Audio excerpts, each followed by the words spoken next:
After an illustrious 3-decade-long career on Wall Street and on Bay Street as an economist and market strategizer, David Rosenberg launched Rosenberg Research in January of 2020. And if you follow David, then you're familiar with his AM Notes, Breakfast with Dave. Today, we'd like to welcome all of you, and we thank you for joining us to Post Media in downtown Toronto for the inaugural Breakfast with Dave live, the year of the rabbit hopping out of the hole.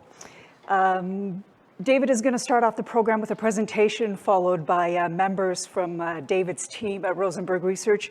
Brendan Livingstone is the senior market strategizer. Marius Youngstra is the senior economist and strategizer. Please join me in welcoming the founder and president of Rosenberg Research, David Rosenberg.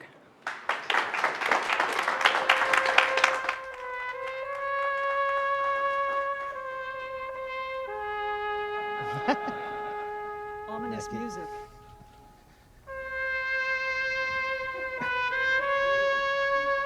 I have an offer you can't refuse. Thanks. It's not personal, it's strictly business, okay? So, first I want to echo Larissa's welcome and thank everybody for joining, both here in real time and virtually. And I usually start off my year aheads with a little bit of shtick, and I've done this for years, where I do a play off of the Chinese zodiac.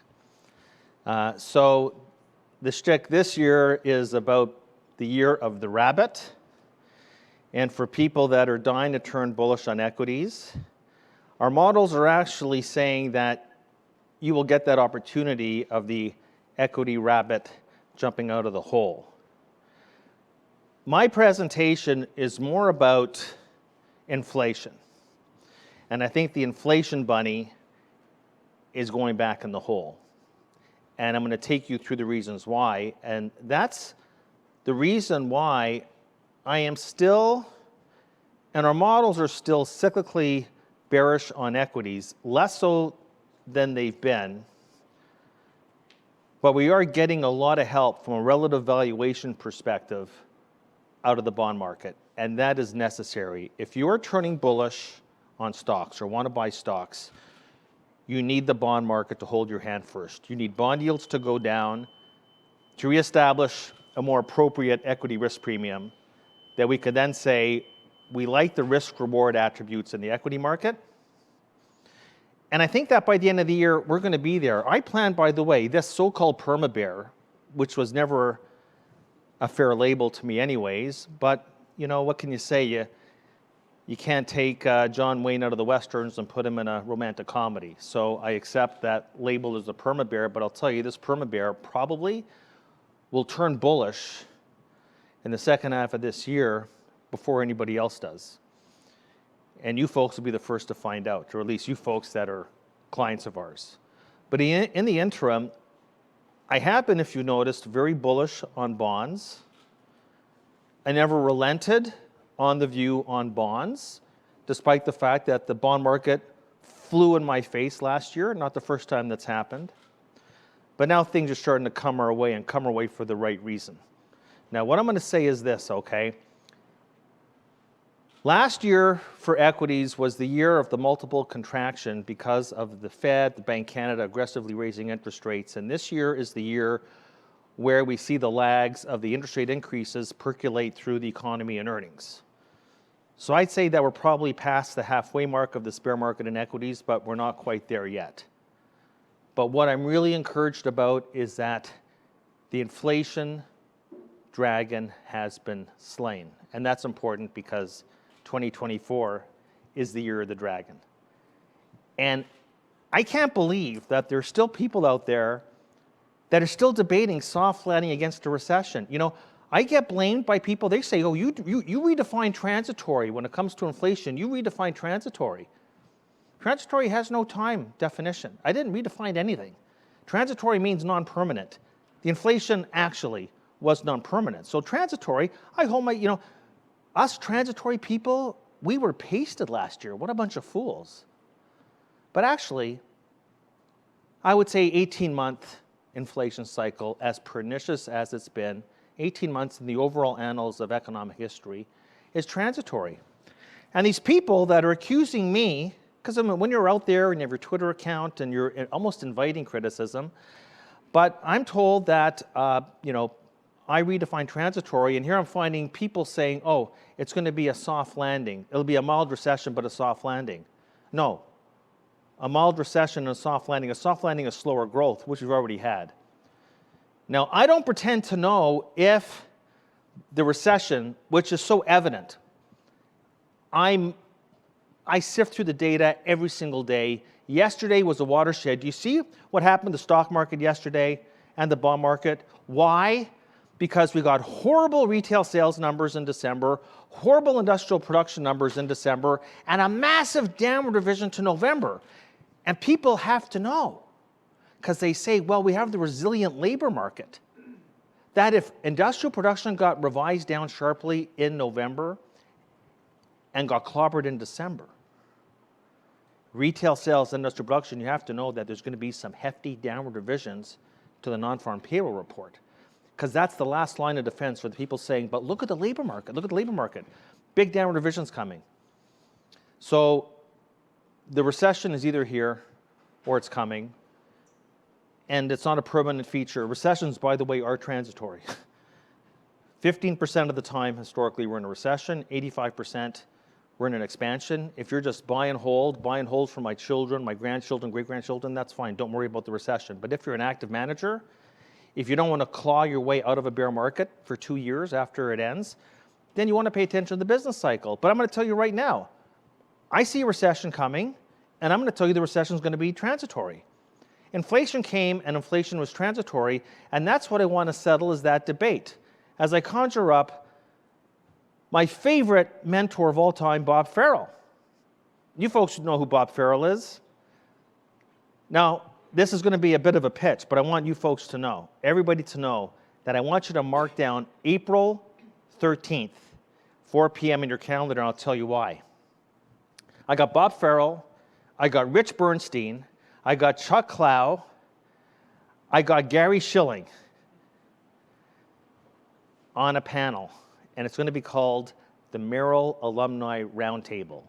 And for people that dial in, you're going to find out, although we're quite a bit older now, what the morning macro meeting sounded like back in the day at Merrill Lynch. Bob Farrell's 10 market rules to remember, the 3 I want to discuss. Mean reversion. Number 3, there are no new eras. Excesses are never permanent. And I kept on writing about that all the past 18 months as we had the inflation fly in our face and the bond bulls were being pasted at every opportunity. The question is, are you going to bail or maintain your resolve? But there are no new eras. These people, these pundits that try to sell you this view of secular inflation, I will fade that view every moment of the day. And then rule number 10, bull markets are more fun than bear markets. And who doesn't want to see a bull market? Even I do. And we're going to build the conditions. After the cyclical bear market is over, I'm going to posit to you, because the inflation's going to get crushed, that we're going to build our way towards a secular bull market after 2023. Herb Stein, if something cannot go on forever, it will stop. How pithy. You know who Herb Stein is, right? Brilliant economist back in the 60s and 70s. Don't hold it against him that he was Richard Nixon's chief economist. He was still brilliant. You know his son Ben Stein. You know Ben Stein? You know Bueller? If something cannot go on forever, it will stop. How elegant, how pithy, how simple. And so this is what we were facing just over a year ago. The Google searches for inflation going through the moon. We had a situation where this is the one thing I agreed with Joe Biden on, which is the price gouging that went on. It was so easy. By the way, at Rosenberg Research, we didn't raise our prices, okay? But you know that companies took advantage of all the inflation hype by lumping in 4 years, never happened before, mind you, 4 years of price increases into 1 year. How easy it was to sneak in price increases because of the big inflation. You know there's big inflation, so I'm raising my prices 20%. And that's why we went into this. And the higher they are, the harder they fall with profit margins. How is it? Oh, last year, all these company CEOs on their calls going, oh, our costs are going up, our labor costs, and our raw material costs. All our costs are going up. And yet they went into this bear market with margins at an all-time high. Go figure that, because of the price gouging. The price gouging, okay? Biden wasn't wrong, okay? But it's come to an end. And here we have a great article the other day, the Wall Street Journal, about, and this, by the way, was in the Fed's Beige Book yesterday. The Fed's Beige Book yesterday talked about how, for the first time this cycle, consumers are balking. Okay, you run a business like I do, pay attention. And what I'm going to say as an economist is, what is inflation? Is inflation the prices that the business wants to charge their customers, or is the inflation what the customer is willing and able to pay the business? And inflation is what the consumer is willing to pay you, or else you'll have to cut your price. Guess what? That's starting to happen. That we're starting to see consumer resistance to these price increases. The game has changed. Les jeux sont faits. The gig is up on the inflation story, and I love the fact that I'm fighting everybody, including my clients, on this view, because the day it becomes universal, bond yields will be down back to 2%, inflation will be at 0, and I'll move on to something else because it'll be fully priced in. This chart needs explaining. This chart is central to what I'm seeing on the inflation side, and the inflation side, this is the only debate that's left. And remember that it was the inflation that killed the 60-40 asset mix. By the way, we just wrote a report showing that 50-50 stocks bonds is actually superior risk-adjusted returns than 60-40. But let's say that the era of diversification that people talk about, diversification, ended. No, temporarily, that was transitory because the inflation destroyed diversification. The inflation forced you into basically what? Maybe inflation hedges like energy stocks, which work well, or maybe it forced you into cash because central banks now are paying you to be in cash. But these people, once again, there's no new eras. No, there is no new era of 60-40 or 50-50 or what you want to call it, a balanced mix. Diversification did not go out of style because we had an 18-month period of COVID-induced and war-induced inflation. I got to say it over and over and over again. It's my strongest conviction call, is that the inflation story is dead. And I can't believe the pushback. Actually, I welcome it, because the day I stop getting it, I got to think it's already priced in. It's not. Look at this chart, okay? You see this? This is demand growth. You know what that is? That's real GDP. Real GDP is aggregate demand, okay? 3 years before the COVID, averaged 2% per year. 3 years after COVID, that's with the COVID, it's with the vaccines, it's with the reopening, it's with all the stimulus, now it's with all the stimulus rolling over. The past 3 years, we've averaged 1.6% growth on demand. On demand. Look at inflation. At the time of the COVID, 2%, we hit 9, and now we're just a bit above 6. So let's wrap this around here. Let's put our economist hat on. Economics 101. What is going on here? How could I have ever shown these charts to you in the past that we actually would have had higher inflation with weaker demand growth? That's why it's not the 1970s. All people talk about the 1970s was about OPEC and oil. But the first of the boomers were in their 20s, buying everything in sight. The first of the boomers now are in their 70s. And they're buying hip replacements and Botox, and that's basically about it. But you got to ask yourself the question, how is it that with weaker demand we had higher inflation? The answer is simple, because you can only forecast any price with a supply and demand curve. You need supply, you need demand. I'm just showing you demand. But we got a recurring series of supply shocks. COVID, lockdowns. Then we got Delta and Omicron and all the variants, and then China, up until now, locking down port cities of 20 million people plus, and totally clogging up global supply chains. And then we have the first shooting war in Europe in 80 years. And wars are inflationary. But they too do not last forever. Not even the world wars lasted forever. That's what happened. It's a supply story. It's a supply story. And I posit and I'll show you that once the supply pressures ease, which they are, inflation is going to melt. And I don't know, I can't take a poll right now. Maybe I'll do it afterwards. I give this presentation internally to clients. This is the first time I'm going live with this particular show. This is completely different than what I did at the Empire Club last week. But Jay Powell, you see, when they started raising rates in March, this is a classic case of once burned, twice shy. Because they got so fooled. They got fooled by Putin. They got fooled by China. So all these global cost pressures from the supply constraints totally threw them off. Not that they weren't partially to blame. And the Bank Canada, you could argue, excessive monetary accommodation for sure, stupid fiscal policy, stimulus checks. So they wanted to goose demand at a time of supply constraints. And of course, we got a huge inflation buildup. But it's in the rearview mirror. Look at what Powell said in March of last year when they started raising rates. He's not assuming significant near-term supply-side relief. I'm there thinking, wow, he's going to forecast inflation without focusing on supply? It must mean he's only going to have to contract demand. Well, profits are not supply. And you're in the equity market, you're paying for profits. It's about demand. Income is part of demand. He's saying he's not focused on the supply curve. I can't believe it. But then again, he's a lawyer, not an economist. I'm an economist.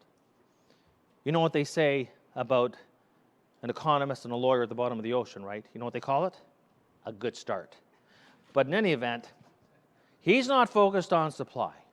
And I'm watching the supply numbers, supply delivery delays out of manufacturing services, they're below. They're below where they were pre-COVID. They're at multi-year lows. This is the poster child for supply bottlenecks. They're melting. Oh, but the Fed's telling you, I don't believe it. I don't want to believe it. The pricing is coming down in the diffusion indices. Even people saying, oh, services are so sticky. Sticky service sector inflation. Really? Really? So why is the service sector PMI prices paid at a 2-year low? It's like people just don't want to believe it. People want to believe in the inflation. I don't know why. Even the biggest market bulls want to believe in the inflation without realizing inflation is horrible for financial assets in general. So that's a classic case of cognitive dissonance that I try and talk people out of. Commodity prices, even with the ballyhoo China reopening, are negative year on year. And it's starting to filter through into the CPI. The core goods is disinflating rapidly, almost a 2-year low. What's keeping the inflation higher right now is rents. Rents are 30% of the CPI, 40% share of the core. Now, remember that how this is calculated by the Bureau of Labor Statistics. It's a 3-year distributed lag. So what's happening in real time isn't showing up right now in the data. And remember that what happened after COVID, remember in that first 18 months, you couldn't find construction workers. The builders and developers abandoned their projects. But you see, demand for apartments didn't go away, but there was no construction. Well, what do you know? Rents ballooned. All because of the indirect and direct effects of the COVID 40-year high in rental inflation. It's the biggest component. Bigger than food, bigger than energy, bigger than healthcare, okay? Rent. CPI X rent. Well, what do you know? It's slowing down and slowing down materially. And what we know happening in real time is that rents are going down month over month, 4 months in a row. That hasn't shown up in the CPI yet because there's a lag. You know when that's going to show up in the CPI? After the first quarter. This will be a dominating impact on the year-over-year trend in rents starting to come down significantly, especially in the second half of the year and into 2024. And then once again, I have to take a look at what's happening on the supply side. Build it and they will come. To quote Kevin Costner, multifamily housing starts are in a boom. In a boom. Look at the supply. Look at the supply. Rental demand is basically grows 1.5% to 2% every year. Housing starts, multifamily 23% year over year, and units under construction closed 2022 at an all-time high. The only frustrating thing on the inflation side for me right now is the rents. But you see, the supply side is going to look after that. And there's a lag in how they construct the CPI numbers. Does anybody in the room, can you see how deflationary this number is? We're going to be swamped this year. Last year there was no growth in completions of rentals. The completions this year are going to go through the roof. And the vacancy rate, which has already gone from 4% to 6%, is going to go double digits. This is going to be a hugely disinflationary event. And we're starting to see it in the flexible CPI numbers, which are the most cyclical out of the Atlanta Fed. The Atlanta Fed Bank President, Raphael Bostic, couldn't be more hawkish. These guys want to raise rates to 5, 5.25%, 5.5%, and their own inflation numbers are melting before our eyes. So maybe there's still something to be said that this is not really about inflation. They're willing to send the economy into a recession. Maybe it's also because they want to get rid of all the financial froth that they created during their crazy policies back in 2020 and 2021. I get all the time, wages. Wages. Rosenberg, you're excluding wages. Okay, look, I'm not even doing any analysis here. I'm just reporting what I'm seeing and showing it to you. Do you see wage inflation here? It's slowing down. This is nominal, and real is still negative. The proletariat still never saw wages catch up to prices this entire cycle. What happened on the wage price spiral? What happened? All the big bond bears, all the big interest rate hawks, all were saying we're going to have a wage price spiral. It never happened. It never happened because despite everything you read and hear, and I get all the time, I'm driving by, help wanted signs everywhere. Where? At the laundromats? At the restaurants? The hotels? 5% of the economy? I hear it all the time. I saw 2 restaurants, help wanted. So what? That's why you want to sell your treasuries, because of that sample size. Great.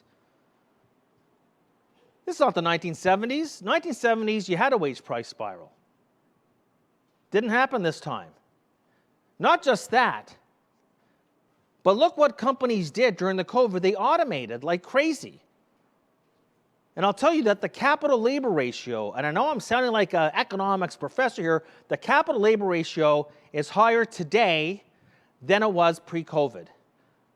What is structurally inflationary about that? I ask this to people when they come to their inflation argument and they just stare at me.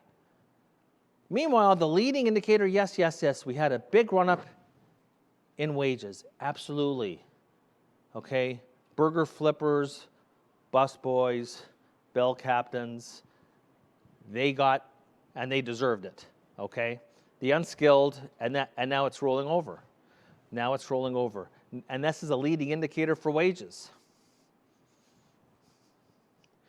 Inflation expectations. Here we have John Williams, head of the New York Fed. I mentioned Raphael Bostic before from Atlanta. These guys just want to continue to raise rates. Meanwhile, the New York Fed's own inflation expectation metric has rolled over significantly. Inflation expectations are coming down. The Fed should actually be doing a bunch of high fives and dancing around the mahogany table, but they're not. Like I said, they feel like you got to put yourself in Powell's shoes. You got Mohamed Al-Arian at every opportunity on CNBC in the past year, Larry Summers, all these people. You lost your credibility. You got to feel sorry for Powell. You do. Lost your credibility. So they're not letting their guard down. Any other Fed historically, with the economy doing what it's doing right now, which is wobbly at best, and these inflation numbers, and this number, they would at least be pausing. They're going to raise rates again on February the 1st, and they're pledging to go again 6 weeks later. And they're tightening into what? the most inverted yield curve since 1981, and they're getting away with it. He's got political cover. Is anybody in Congress or is the White House complaining? This isn't Donald Trump. Joe Biden's got other problems right now anyways. Inflation expectations from the bond market are melting. And nobody wants to believe it. Great. So my favorite economist of all time was not an economist, and he wasn't a lawyer. He was a Nobel laureate physicist, Albert Einstein. Compound interest is the eighth wonder of the world. He who understands it earns it. He who doesn't pays it. Oh, as we're finding out in Canada with all those short-term mortgage borrowers. Okay, they're feeling it too. This is all about the Fed. This is all about the Fed. The red line on the left is the current tightening cycle. That is the current interest rate cycle. They've lumped in to not even a year, a tightening cycle that usually takes years to accomplish. But of course, they're going like 75 basis point increments for most of the cycle. The last time we had a line like this, and I couldn't populate with every curve, was guess when? In 1981. You had yesterday Jim Bullard from St. Louis come out and say, we have yet to move policy to a restrictive stance. Did you see that? That's one of the reasons why, not just the data, the stock market didn't like it. The bond market didn't mind it because they're thinking, these guys want to push us into recession. But of course, they have to. If he's not paying attention to the supply side, I'm talking about Powell, what choice do you have but contract demand? They're not paying attention to the supply side. We're going to replace one policy mistake 2 years ago with another one today. You had this guy, the temerity of Jim Bullard, to say that we haven't reached restrictive enough monetary policy yet. What? So this is the funds rate, is the blue line, and the red line is the estimated neutral funds rate. The Fed's own estimate of neutral, the funds rate where everything's in perfect balance. This is where they are. They're going to go to 5%. This is a 2.5. We haven't had a gap between actual and neutral to this extent in 30 years. And these guys, and people buy it. And nobody writes about it, except I guess for me. Like basically, just come out and say, we feel the need to restore our credibility by throwing you out of work, creating a recession, massively deflating asset values, and then we'll move on. That's what we're doing. But you see, they can't say that. They can't say to the Americans, we're going to throw you out of work, and we're going to deflate your 401ks. Who can do that? But that's exactly what they're doing. When you count in the balance sheet, because they're selling $95 billion of assets, the de facto, the effective funds rate, when you count in the balance sheet, the funds rate's already over 6%. One massive tightening in policy, and look at the money supply. I want to take this to Jim Bullard and say, so when you say we're not restrictive enough, the money supply did this, and we had the inflation, and now because of your actions, the money supply is doing this. Zero growth in money supply, M2. This data goes back to 1959. It has never been this weak before. This is a leading indicator of inflation. This led the inflation. This is going to lead the disinflation, or maybe, dare I say, deflation. And then you got Powell basically coming out and saying, at Jackson Hole, I got to bring pain to households and businesses. Look, I got to tip my hat for his transparency. There, he said it. Goodbye to your 401ks, goodbye to your job. Not everybody, but 1.5, 2 million jobs are going to be lost this year. Got to do this to demand because I'm not focused on supply. Do you not see what's happening here? He's going to contract demand at a time when the supply curve is already becoming much less inelastic than it was. Now, because I was trained as an economist, don't hold that against me. I'm just watching these supply and demand curves and what they're going to mean for the next 12 to 24 months. And I just see inflation falling like a stone. So he's bringing pain. So this is the venerable University of Michigan Consumer Sentiment Survey. Oh, only goes back 70 years. And so you could see the consumers giving you a silver platter that we're definitely going to recession. This is, why are people surprised that retail sales were down 2 months in a row and collapsed in December? They collapsed yesterday. They're telling you the pain. Auto buying, home buying intentions are pretty well at or below the worst levels of previous recessions. and you have people out there trying to promote a soft landing view. I actually find that, I can't say funny, it's actually pretty sad. The information in the survey is phenomenal. So they asked the question, why? Why are you not buying a car? Why are you not buying a house this year? 6 to 9 months ago, the big complaint was prices too high. The inflation. Been replaced by high interest rates. Just like the inverted yield curve, households are telling the Fed, yes, uncle. What I found in the past, by the way, is that when you get to this sort of extreme, you know you're reaching the peak of the interest rate cycle. So maybe they're going to raise 25 in February, 25 in March, then it's done. By the way, the Bank of Canada, they probably will raise rates one more time. The Bank of Canada is definitely, the Canadian economy, given the nature of the housing bubble here and the debt bubble, it's going to be a lot more problematic here than it's going to be in the States. Be that as it may. Remember Paul Volcker, right? And the old stogie. Important. Because Jay Powell told us last March, not once but twice, that Paul Volcker is the greatest public servant of the era. He's not comparing himself to Arthur Burns, William Miller, Greenspan, Bernanke, Yellen. He's comparing himself to Paul Volcker. This is the one chart I had all year long, saying, do you think the inflation is going to be persistent if he's comparing himself to Paul Volcker? He thinks he's the modern-day Paul Volcker. Look at this. Back in September, at the Cato incident, he says, this project is creating the conditions for disinflation. We're going to keep at it. Paul Volcker's book, Keeping at It. Keep at it. Keeping at it. I mean, the sad thing here is that Paul Volcker's not alive to collect the royalty on this. But he's even using the same language. You see what I'm saying? And so we know what Volcker did. He created the conditions, back-to-back recessions. Back-to-back recessions, I hate to say it. Recessions, it's like people want to use soft landing, or it's like, it's not a medical diagnosis. We have recessions 15% of the time. We have bear markets 15% of the time. They're part of the landscape. Anybody been in the business long enough knows that they are a fact. Expansions, bull markets 85%, recessions, bear markets 15%.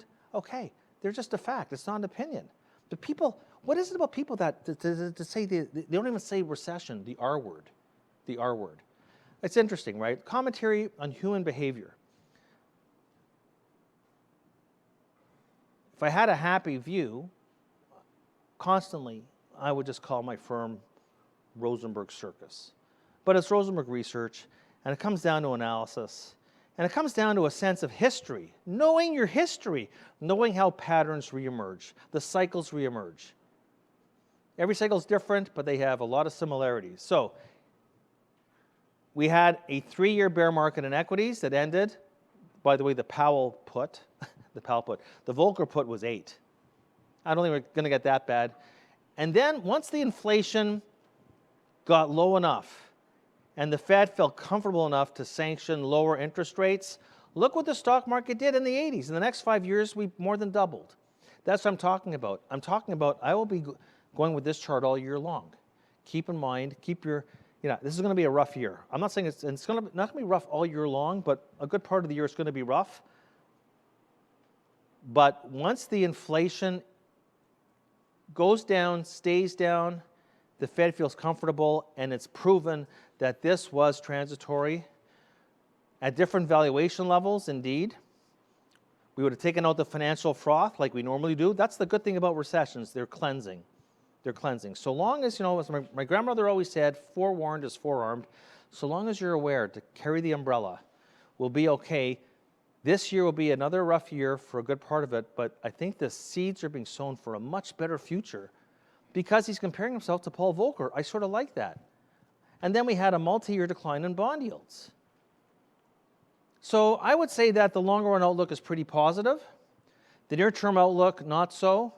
People were being lulled. I had to take this chart with me because people were being lulled into this false sense of complacency and security. The economy is doing fine. Look at the employment data. The economy is doing fine. Look in Canada, look at the employment data. Employment is always last man standing. And then, what do you know? A year later, you find out they were revised lower. So wages go into the lagging indicator. Lagging indicator setting new highs. Coincident indicator, that's why people think the economy is still doing fine, by the way, up until yesterday. Non-farm payrolls, all the time. Oh, non-farm payrolls, non-farm payrolls. Dude, I'm trying to be respectful. They're in the coincident indicator. What do you want to do for your clients? You're going to drive the bus, look them through the side window, the back window, or the front window. The leading economic indicator, hours worked. Hours lead bodies. And the work week was cut 1.5% last year. You see what I mean? Companies cut hours, and then they cut the bodies. And that is going to happen this year, and why the unemployment rate is going to end up going up. The leading economic indicator from the Conference Board, by the way, who needs an economist? It's right there. We're down 9 months in a row. When you're down 9 months in a row, and we're down 6.5% in annual rate in that period, you've had a recession 100% of the time. That's why the near-term outlook is a little more clouded. I think that the stock market is priced at least halfway for that, but not fully. So a lot of work has been done. I mean, taking 5 multiple points out of the S&P 500, that is not chump change. But this will be the year where it's more about the earnings recession than the multiple contraction. The New York Fed's own yield curve model. This is based on a series of yield curves. It's basically 90% recession. And when you're at 90, 90 is really 100. So it's staring us in the face. So we have to be very cautious on a near-term basis. And we have to recognize, again, the cycle. The markets are telling us what's happening here. Stock market historically peaks. This is all indexed. All the cycles going back in time, post-World War II period. The peak before the recession, well, the stock market peaked a year ago. But then we trough before the recession ends. So you see, that's the nature of the beast. It's a forward-looking indicator. The stock market sees the whites of the eyes of the recession, which has already happened, goes down in the recession, and then it sees the whites of the eyes of the recovery. And who knows? If it's a short and mild recession, by the fourth quarter, we could be talking about a new bull market. Okay? A new bull market will happen. That's a guarantee. It's a matter of what levels and when. And bond yields, which peaked in October, bond yields also peaked before the recession, and they keep on going down through the recession, and then they level off because you still have a disinflationary output gap after the recession ends. So like I said, I'm very bullish on bonds, but I have to tell everybody in the room, as you do your asset mix, there's no rally in stocks before the rally in bonds, which is why it's encouraging to see bond yields going down. This always happens, by the way. Every cycle. Bond yields come down first, reestablish a more acceptable equity risk premium, and then stocks follow. Usually the peak in bond yields tends to lead the bottom in stocks by about a year. So maybe we'll be talking in October about the bottom in the stock market. That's our hope. And I think that when Brendan and Marius come up to talk about Strategizer, just to let you know, not everything at Rosenberg Research is about whether it passes my sniff test. It's not just about intuition and a knowledge of history. We are model-based too. You'll find that out from the two young folks that come up here after me. But let's just say that what the stock market needs to establish the lows is rate cuts. Rate cuts. The Fed has to cut rates. Now, they're not doing that in the near term. They're still sounding tough. But I think rates are going to come down quite a bit. And guess I'm not alone. The swaps market has the pause in the next few months and then a pivot. So the swaps market actually has 2 to 3 rate cuts by the end of the year. And then next year, deeper cuts to below 3%. Well, we need that. We need the Fed to cut rates. The swaps market actually is telling you a very bullish signal beyond, say, the next 6 to 9, maybe even 12 months. It's sending a very positive signal right now. But I think the Fed's going to cut rates even more. Why? Well, because I'm putting on my historian hat. Okay? In a recession, the average decline in the Fed funds rate is 450 basis points. The median is 340 basis points. They're going to be cutting rates a lot. In a soft landing where the economy slows but doesn't contract, the Fed usually cuts rates 50, 75 basis points. That's not what we have in our hands right now. So that's why I'm very bullish on rates. And anything anybody in the room does, no matter what you're doing, screen for rates. This is actually very bearish for the US dollar because rates are not going to come down that quickly overseas. This is actually very bullish for gold because gold has an inverse correlation with real interest rates. You can, just from this chart alone, this table, you can derive such an elegant portfolio from this. But you want to be bullish on anything that is sensitive to lower interest rates. I don't care if the Fed has 1 or 2 left in the arsenal. Past March, they're done and rates are going to be coming down. To go back to the inflation, my favorite leading indicator, NFIB, small business. Small business, the share saying they're going to raise prices is tumbling down to a 2-year low. That is a leading indicator for inflation. The New York Fed's own leading indicator for inflation is peaked and rolling over. Great news. And then once again, what we learn from history is that people don't learn from history, from the oracle. How true. It comes back to that bar chart I showed you earlier about supply and demand, about how we had higher inflation with weaker demand. Try and wrap that inconsistency around your head is because of the supply bottlenecks, which are in the rearview mirror. What part of this do the bond bears not understand? Or the people out there in CNBC saying the Fed's going to have a lot further to go. What is it they don't understand? Why is it they can't understand history? Sample size of 1. This has only happened one other time in the past century where we had such a monumental global shock, health shock, and a war shock. A century ago, we had World War I followed by the Spanish flu. So we had a war shock followed by a global health shock. This time around, we had a global health shock followed by a global war shock. And with all due deference to transitory, which we suffered for 18 months, and you cannot lift up a newspaper and not hear people slamming the Bank of Canada, slamming the Fed. These guys just screwed up royally. It's in the rearview mirror, and it wasn't all their fault. We thought this was going to be the bubonic plague.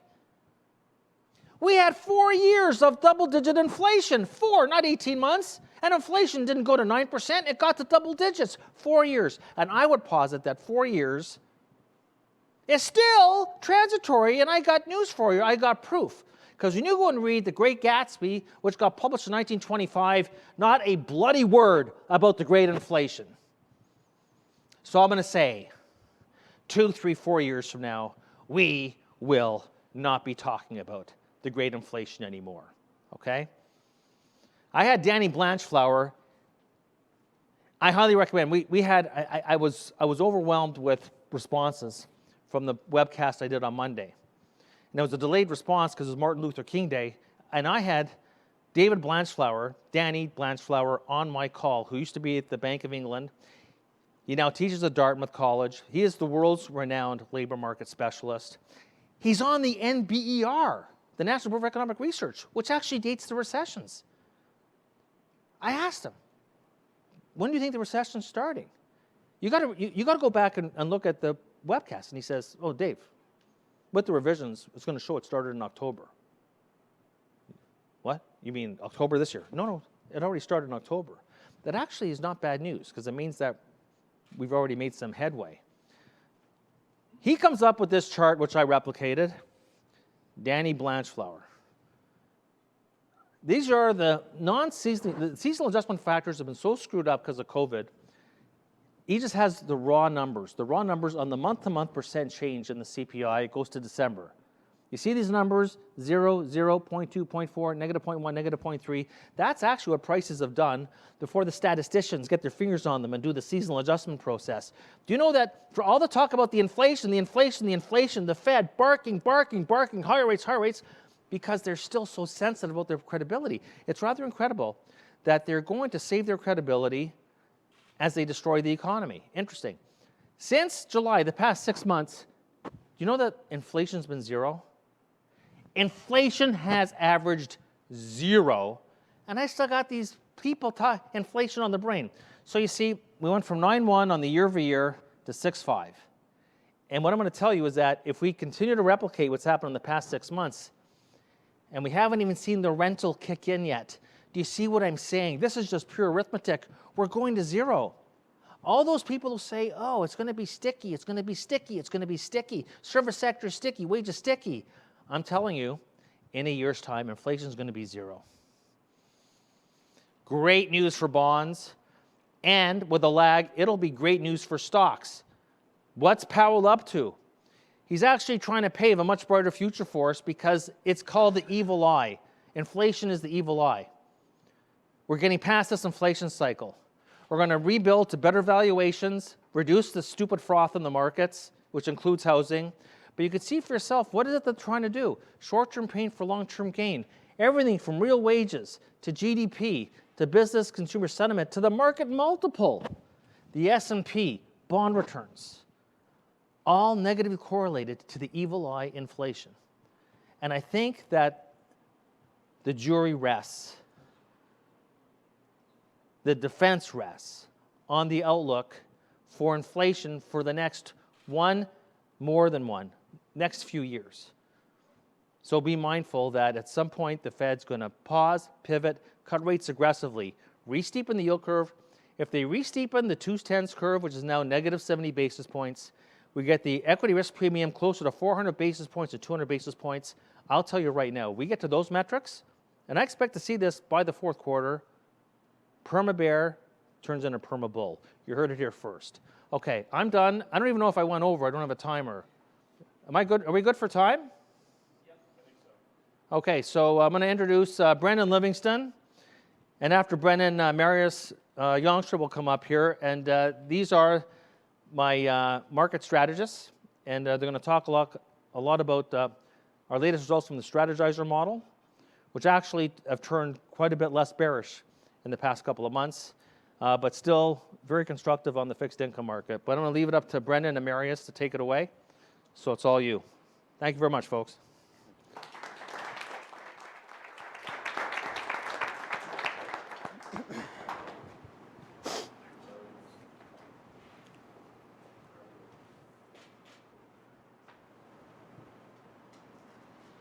So many of you are probably already familiar with our Strategizer report, but for those of you that aren't, our Strategizer product is a monthly report that we put out, and it is entirely model-driven.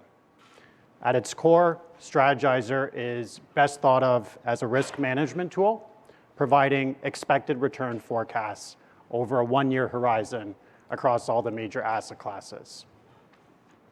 Our model scores oscillate between 0 to 100. Scores close to 0 imply very weak forward returns, whereas scores close to 100 imply very strong forward returns. So you might be wondering, how are these model scores derived? Well, in essence, we look at 5 major categories. And we do this across all of our asset class models, so we have a repeatable process that is easily understood. The 5 categories are fundamentals, valuations, technicals, sentiment, and positioning and fund flows. We have about 5 to 10 different indicators within each category. So in essence, our models are a function of 5 key categories with 5 to 10 different indicators within these categories. So as you can see here, this table here is the median one-year out forward return for the S&P 500 at our various model scores.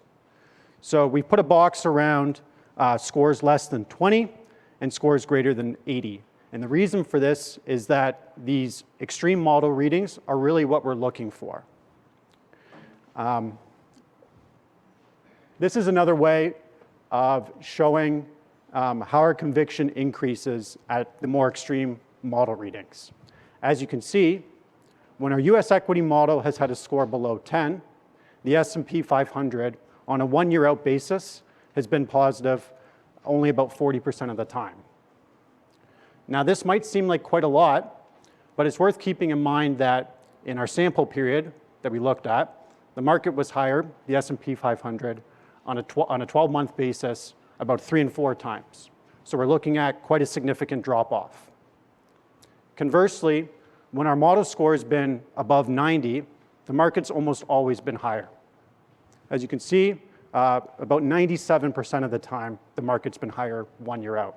So this should reinforce that we're really looking at our extreme model readings as an indication of when to add risk exposure or when to dial back risk exposure. So I'm going to speak a bit about how our equity models performed over the past year, as well as our current expectation for the next 12 months, And again, it's worth emphasizing that this is a 12-month call, not a short-term call. We have shorter-term models in our Breakfast with Dave publication, but this is a 12-month view. So as you can see from this dial, at the start of 2022, we were almost maximum bearish. We had a model score of just 2.5. Now keep in mind, as I showed before, the model scores go from 0 to 100. So 2.5 is about as negative as we could be on a 12-month basis. Now, as the sell-off progressed last year, our model scores became incrementally more positive. As you can see, this culminated in a score of 82.1 in October. And again, thinking back to our dial of scores between 0 and 100, 82 is obviously a solid reading. Right now, at the end of December, Strategizer's US equity model has a score of 69.9. So we're moving towards an above average return expectation over 12 months. But this point is really critical here. When we went back in our sample period and looked at 10% drawdowns for the S&P 500, what we found is that in soft landing periods, our US equity model has averaged out to almost 86, whereas in recessions or hard landings, our model score gets close to 100 before it bottoms. So thinking back to the previous slide, we saw a reading of 82.1 in October, which tells us that the market is much more closely resembling a soft landing scenario, whereas, as you heard from Dave speaking before, our forecast is for a hard landing. So to summarize our overall view here, we're of the belief that while a lot of bad news has been discounted by the market, by no means is it fully priced in. So our expectation is that we're likely to see lower lows in the near term, but we're becoming increasingly constructive on a 12-month horizon.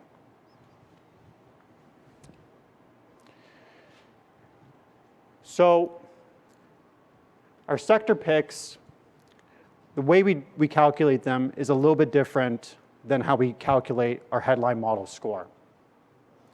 Whereas we look at 5 key categories at a headline level, we're really only focused on 4 at a sector level. We exclude sentiment because we don't believe we have great data to be able to do this well at a sector level. So we're focused on technicals, fundamentals, valuations, and positioning.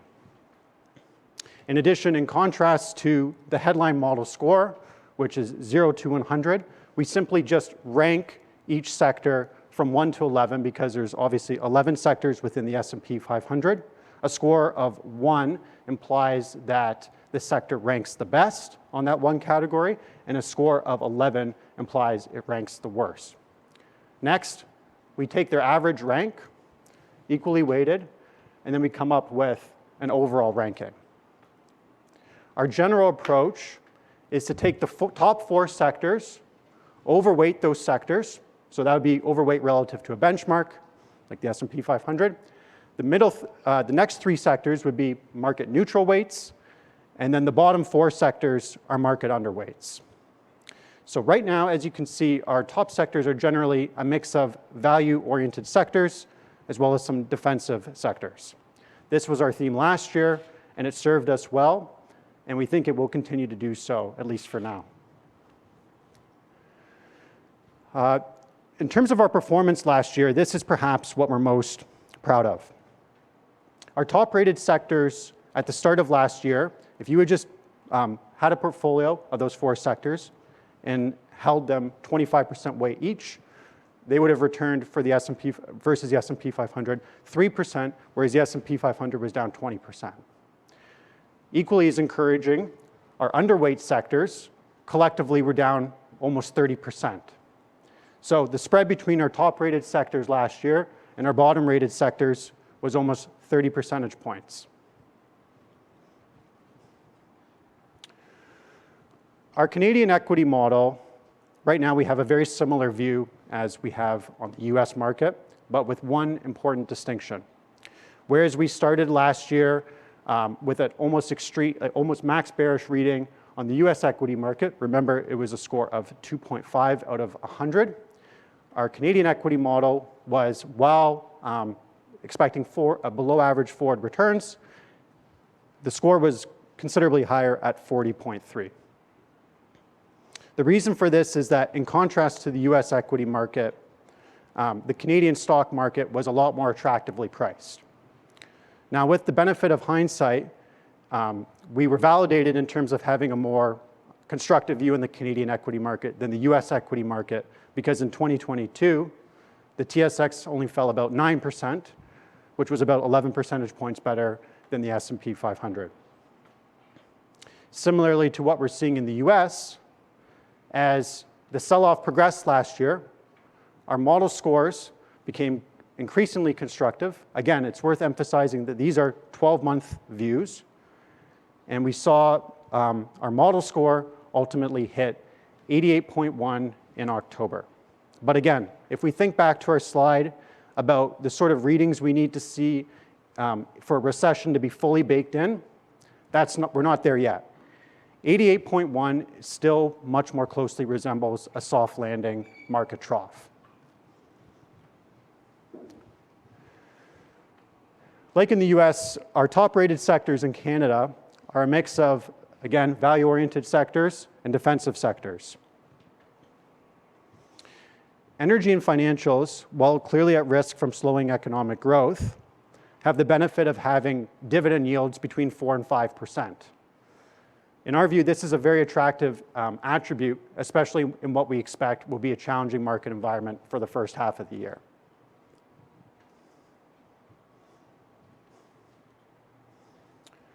Similarly in Canada, we had what we believe was quite impressive performance numbers from last year. Our top-rated sectors in Canada, on a price basis, averaged out to 5%, whereas the TSX was down just under 10%. And our underweight sectors were down over 30%. So again, the spread between our top-rated sectors and our bottom-ranking sectors was well over 30%, 35% in this case. Some of our highlights were that in terms of our top-rated sectors, we correctly identified energy, which returned 24.4% last year, consumer staples, which was up almost 9%. And on the downside, we identified healthcare and tech as sectors to avoid. And both of these sectors ultimately fell more than 50% last year. Now, you might be kind of detecting a common theme here, but in Europe, just like in Canada and the US, we started 2022 with a very pessimistic outlook. Our model reading was 18.4, so again, expecting well below average forward returns last year. Again, this was validated as European equities succumbed to selling pressure. But again, consistent with what we're seeing in Canada and the US, our model scores became progressively more positive as the sell-off progressed, and it culminated in a reading of 79.7 in October. Again, and I can't stress this enough, this is not indicative of a recession being fully baked in. This is a soft landing scenario being priced in. And as a firm, that is not our call. So we think that European equities, like Canadian equities and US equities, have additional downside in the near term, although we are becoming more constructive on a 12-month basis. Now, one difference between Canada and the US and Europe is that our current model reading is considerably lower in Europe. It's got a score of 57.6 currently.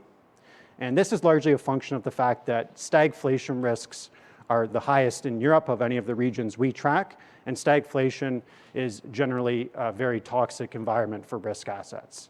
So as it pertains to Europe, our message is that this is not a region we would be looking to add exposure to at the current time. Similarly to Europe, our assessment of Japan is relatively neutral. We're really worried about two things in Japan at the moment, and that is the potential for yen strength, which Marius will talk about later. And we're also looking at the fact that although monetary policy in Japan remains uber accommodative, at the margin it is becoming less accommodative. In fact, According to the Goldman Sachs Financial Conditions Index for the region, financial conditions have tightened the most in Japan since March 2020, which of course was the COVID period. So we expect this tightening of financial conditions will ultimately have a negative impact on corporate profitability with a lag. In contrast, actually the region that we remain the most positive on is Asia ex-Japan. So there's one thing I would like to highlight here, and this is an important distinction between our Asia ex-Japan model and our models on the other regions. In October, we actually saw our model hit a score of 100. And this is very different, again, than the other readings we've seen, because this is indicative of a hard landing being fully baked in. This is the kind of stuff we're looking for confidence that a recession is fully, quote unquote, in the price. Encouragingly, with the benefit of hindsight, this proved to be actually a fantastic entry point if you'd added exposure to Asia ex-Japan in October. The MSCI Asia ex-Japan index is up about 30% since that point. On this chart, it's just a different way of illustrating when our model hit a score of 100, but you can see it almost exactly pinpointed the market low. And again, since that point, the MSCI Asia ex-Japan index is up 30%, but for those that are looking to add exposure, equity exposure, we continue to like this region. So even notwithstanding the strong gains, we think there is further to run. So just to summarize our overall equity views, we continue to think that lower lows in the equity market are likely in the near term because in most of the regions, a recession is not fully priced in. That said, we're becoming increasingly constructive on a 12-month view, as Dave spoke about, and that is largely because inflation is showing clear signs of peaking and rolling over, which will ultimately lead to lower interest rates and support strong stock market gains over a longer-term basis. At a sector level, our top picks continue to be a mix of value-oriented sectors as well as defensive growth sectors. In contrast, we're continuing to avoid the growth-oriented segments of the market because despite the multiple compression we saw last year, and don't get me wrong, there is very significant multiple compression, it hasn't cheapened up enough for our liking. And finally, of the regions we track, Asia ex-Japan is the region we continue to be most constructive on because we believe that in contrast to the other regions, a recession is fully baked in at this point. And so this would be an area we'd be looking to add exposure. And with that, I'll pass it off to my colleague Marius to talk about our various asset mix models.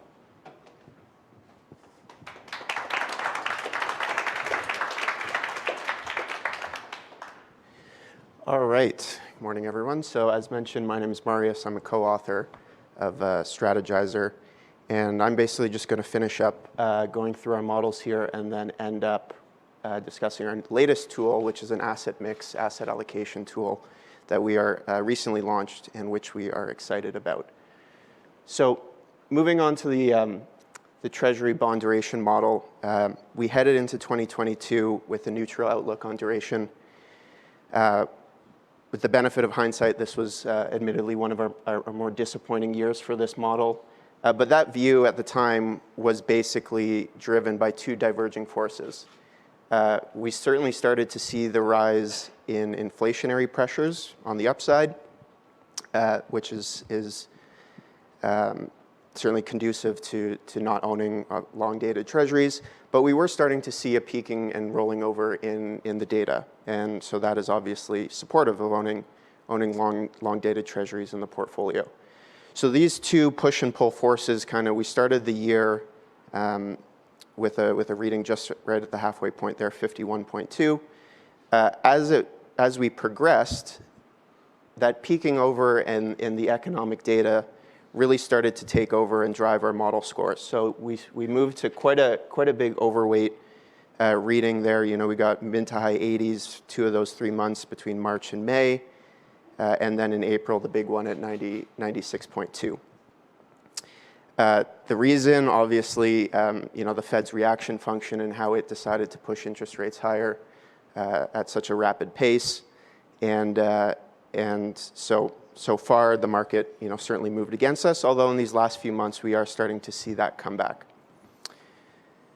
That said, as the Fed continued to go down its path of raising interest rates, we did see a pullback in our model scores as the year progressed, and we ended essentially right where we started, with December at 48, so right in the middle.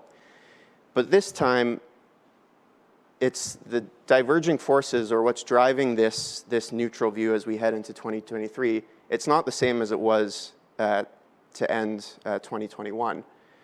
Basically, what we're seeing is, in isolation, the conditions to owning long-dated treasuries are there. The inflationary pressures that we had seen throughout the year, as obviously Dave went through in his presentations, are rolling over. And then, of course, the economic data is recession risks are still on the rise. But the difference this time around is, because the Fed really brought up short-term rates, investors now have an opportunity at the front end of the curve that, quite frankly, they didn't have for over a decade. The last cycle, rates were pinned at 0. A year ago, still T-bill short-term yields were at 0. So now you can get between 4 and 5% at the front end of the curve, which for an investor is great for a virtually risk-free investment. And so, to quote Ray Dalio, he said recently, cash is trash. Well, cash is obviously no longer trash. So having that optionality in the portfolio, especially as we head into what we think is still turbulent times ahead, is great for investors, and hence why we stick to a balanced call in terms of duration allocations for treasuries for next year. In June, we expanded our fixed income offering to cover corporate credit and move just beyond treasuries. So we did launch with the June edition a US corporate credit model, and it covers the May month-end period. So at the time, if you think back to the middle of last year, we were kind of in that second leg lower of the bear market phase. Prices were selling off in credit quite dramatically. Like they were with equities. We started to see deteriorating outlook in earnings, in economic growth, and then obviously with credit, the implications and what that means for default rates. So we launched with a score kind of in the upper half of our dial, though certainly not anything that we would be too excited about, at 68.2. However, as we progressed into Q3, and unlike what we saw in the equity market, is as that sell-off, that third leg lower that took place in Q3, it really pushed prices to a point where the valuation adjustment was quite attractive.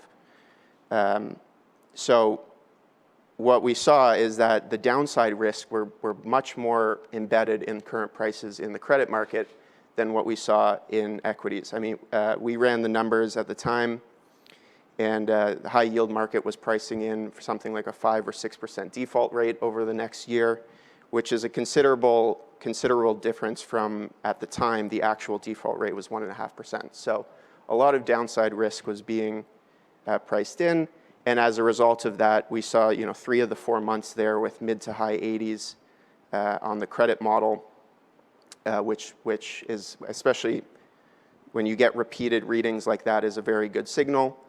And of course, the market certainly agreed, moving in our direction, up 6% since we first crossed above 80, and 8.5% since that September low. That said, even though the market has moved quite a bit off the lows, our models are still generally quite optimistic when it comes to credit. Score of 77 to end the year, so we expect another good year, 2023, for credit, given the fact that, especially for long-term, long-only investors, you can buy the high-yield market right now at roughly 8%, 5% for investment grade. So really a realistic expectation, of forward returns is mid to high single digits, we feel. Moving on to the dollar, again, to start the year, we were coming off quite a bullish outlook for the dollar in 2021. So we did certainly catch the ramp higher. Unfortunately, like the Treasury model, just with the way the Fed reacted and the interest rate differentials that occurred as a result of them hiking interest rates quite rapidly, especially relative to the rest of the world. The dollar continued to strengthen throughout much of 2022, certainly moved against us for much of the beginning of the year there, where we were quite pessimistic, low to single digits on model scores to begin the month, and then 7 months of max, what we call max bearish readings, obviously right at 0. So that said, we certainly were early on the call, though it was encouraging to see markets sort of move in our direction. DXY index peaked out in September and has been down 10% roughly since then. Despite that, we've only seen a modest uptick in the model score, with December ending just under 30. So we are still relatively bearish in terms of the outlook on the dollar for next year. The flip side of all of this, of the pessimism on the dollar, is that we certainly, as the year went on, became more favorable on the other currency models that we tracked. So we have separate models on the yen, the pound, the euro, and the CAD. All of them are tracked against the dollar. And so encouragingly, as the market moved in our direction, we started to see gains, broad-based dollar weakness and gains in the other currencies that we track. And again, so far, the results are encouraging, up 10 to 13% in the case of the yen, the pound, and the euro, and then up 3% for the CAD. And then lastly, in terms of going over our models, this is the commodity model is our newest offering.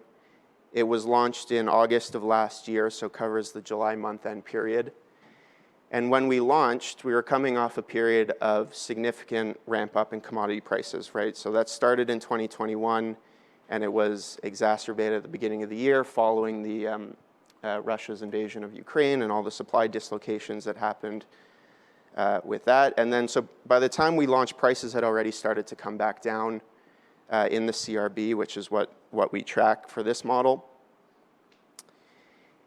And since initiating, as you can see, basically the model scores, it's been relatively directionless, sort of on the upper half of our dial range, but kind of scores stuck in a range between 60 and 70. So after the big ramp up in prices earlier in the year and then coming back down, we're kind of launched during this period of markets digesting the move in commodity prices. And as we're seeing that in obviously the CRB index. If you look at a chart of it recently, it's been basically range bound for the last few months.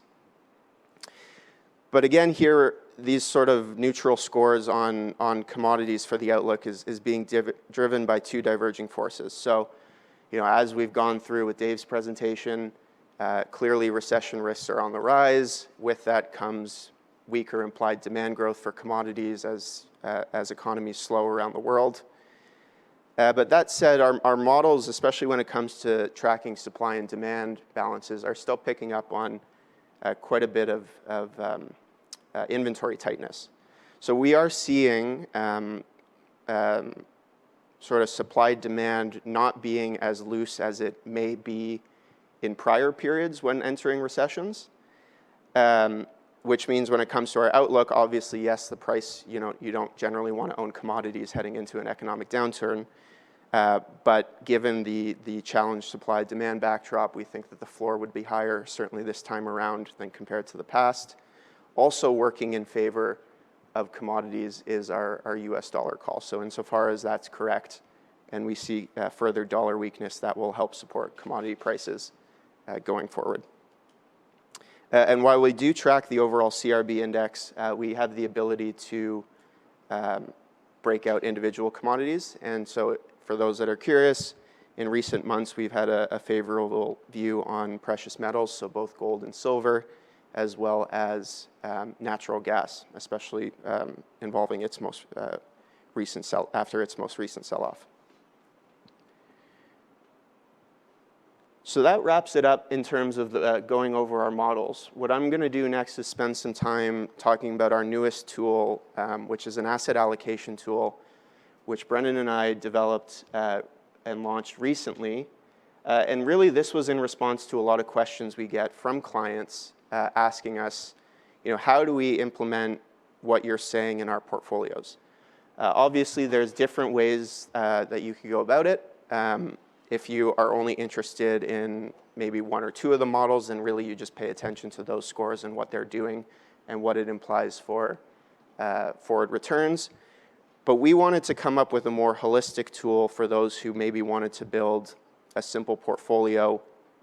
And we kept it the benchmark weightings for now, although there's a possible to expand it in the future, looking at just an equity fixed income portfolio with a kind of classic 60-40 breakdown, 60% equities, 35% fixed income, and then 5% cash. So that is our benchmark weights. And actually, as you can see, based on last month, that is exactly where we are keeping the portfolio right now. So how the methodology behind it and how it's developed is it has to do a lot with the relative returns of the model scores. When you start to get extreme readings especially between the fixed income and the equity models, that's what this tool is designed to pick up and then recommend doing tactical shifts, either increasing weights or decreasing weights when it comes to adding risk or taking away risk in the portfolio. So as we went through the presentation, Brendan and I, while there are individual model scores that have fit the bill on extreme readings, when we look at everything on a relative basis, we're seeing a lot of scores in the upper half, middle to upper half, which is not giving much of a clear signal. So that's why, for now, it's saying, just stay the course with your benchmark weights. Of course, this can also be applied to your own individual portfolios if you have benchmark weights that differ from, this hypothetical asset mix that we developed here. That said, despite it being a new tool, we have the ability to backtest the data like we do with all of our models, going all the way back to 2006.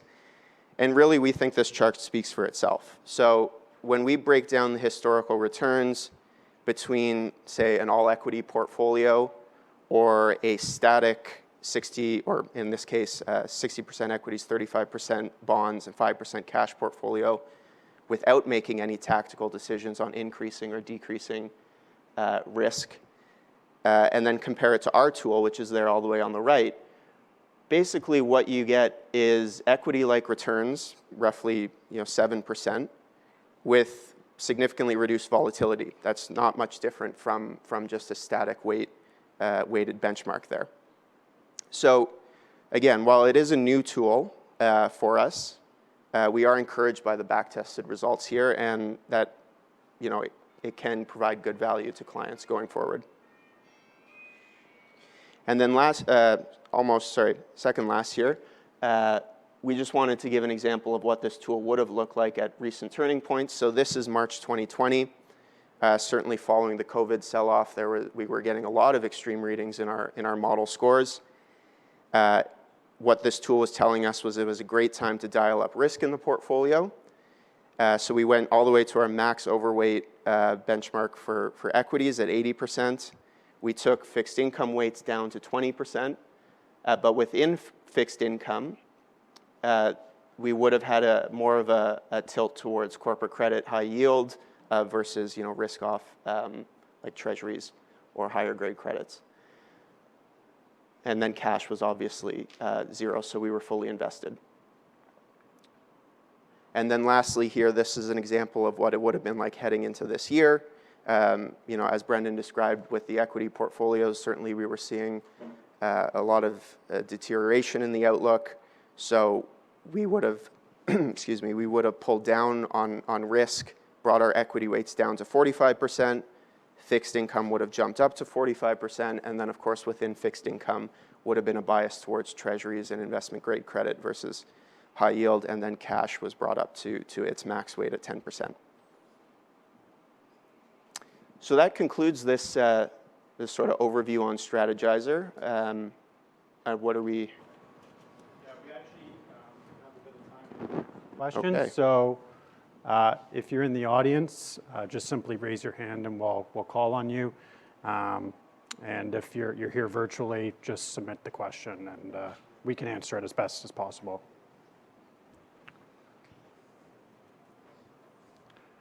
Okay, so Yep. Oh, we got one here. Oh, sorry. Thanks. Just had a question on your Asia ex Japan. What percentage of that's in China? so I don't have the numbers off the top of my head, but it will resemble exactly the percentage in the MSCI Asia ex Japan ETF, which I think it's about 30. It's significantly, yeah. It's about a third of the index. So a lot of the positive assessment of Asia ex Japan, yes, is driven by our view that China is going from a period where it was fully locked down, economic activity ground to a halt, and now they're reopening. So that will ultimately support a return of economic activity and an improved corporate profits outlook.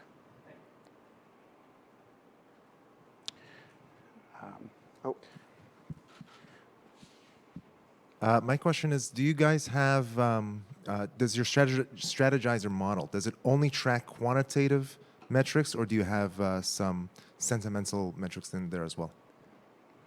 well, everything is, yeah, it's purely, there is a sentiment component that obviously looks at surveys, but it is, it's not like objective, if that's what you mean, and us kind of deciding with our own opinions. It's purely a quantitative driven approach. We have a couple questions virtually as well. So one of the questions is, do you recommend rebalancing each month with updated sector picks or holding those picks for a 12-month period? So all of our models, like as we discussed, are designed to outperform over a 12-month window. So that's why we showed what would have happened if you'd bought those sectors at the start of last year and held them for its duration. That being said, we do think there are opportunities to be tactical month to month, and we have those performance numbers as well. For those that are interested, you can just simply inquire about that. Those numbers were very similar to what the return would have been if you just stuck with a buy and hold strategy of those top sectors. We basically stuck with energy for most of last year, which served us well. We have another question. Maybe I'll pass this one off to Marius. So the question is, can you explain the divergence between your treasury model and Dave's more bullish views? Yeah, so that was the sort of the final point that I wanted to end on in the treasury model slide, was the neutral view heading into next year, again, is not so much that we don't think having long-term treasuries in the portfolio is a bad call. You know, like I was saying earlier, a lot of those reasons behind the sell-off in long-dated treasuries are now sort of peaking out and rolling over, right? The inflationary pressures, as Dave went through, is certainly on the decline, and then we are seeing sort of an intensifying in the economic, or the recession risk, sorry, I should add. So it's not so much a negative call on long-term treasuries. What it is it's a balanced call, acknowledging the fact that the front end of the curve has come up so dramatically, and that having, you know, the ability to essentially buy risk-free assets at 4 or 5% yield is, you know, for investors, is a very great option. So that was more so the point that we were trying to make in our treasury model. Right. Yeah. So just to emphasize, it's a call on duration exposure. So given, as Marius said, that short-dated rates are now at 4 to 5%, while having duration exposure within the portfolio is absolutely a prudent strategy. We also acknowledge that you can get risk-free returns of 4 to 5%. So that's tough to ignore, and that's something we haven't seen over the past decade. Okay. Oh, sorry, we just need the mic here.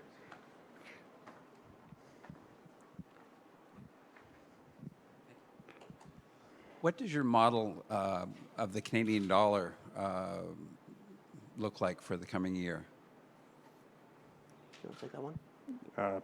Yeah, I can take it. Sure. So yeah, basically, we're generally expecting broad-based weakness in the U.S. dollar, so against all the major currency pairs. So as a result, we do expect some Canadian dollar strength, and that is supported by the fact that we have a relatively positive view on commodities on a 12-month view. Obviously, the Canadian economy is is very tied towards the outlook for commodities. So that's why we have a slightly positive outlook on the Canadian dollar over the next 12 months. But again, it's not sending off an extreme reading relative to, a currency like the yen or the euro. We're just seeing general expectation for US dollar weakness.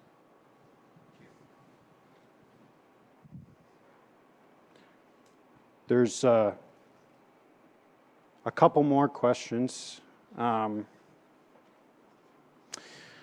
This one I don't have the data in front of me, but the question was, what did the asset allocation look like in February and January of 2020? So we'll have to. Those numbers are available, and we can absolutely provide them for you. It's just you'll need to reach out to us because we only prepared these couple slides for today. But all the data, if you want to see it for any individual period, we have that available, and we'd be happy to provide it to you.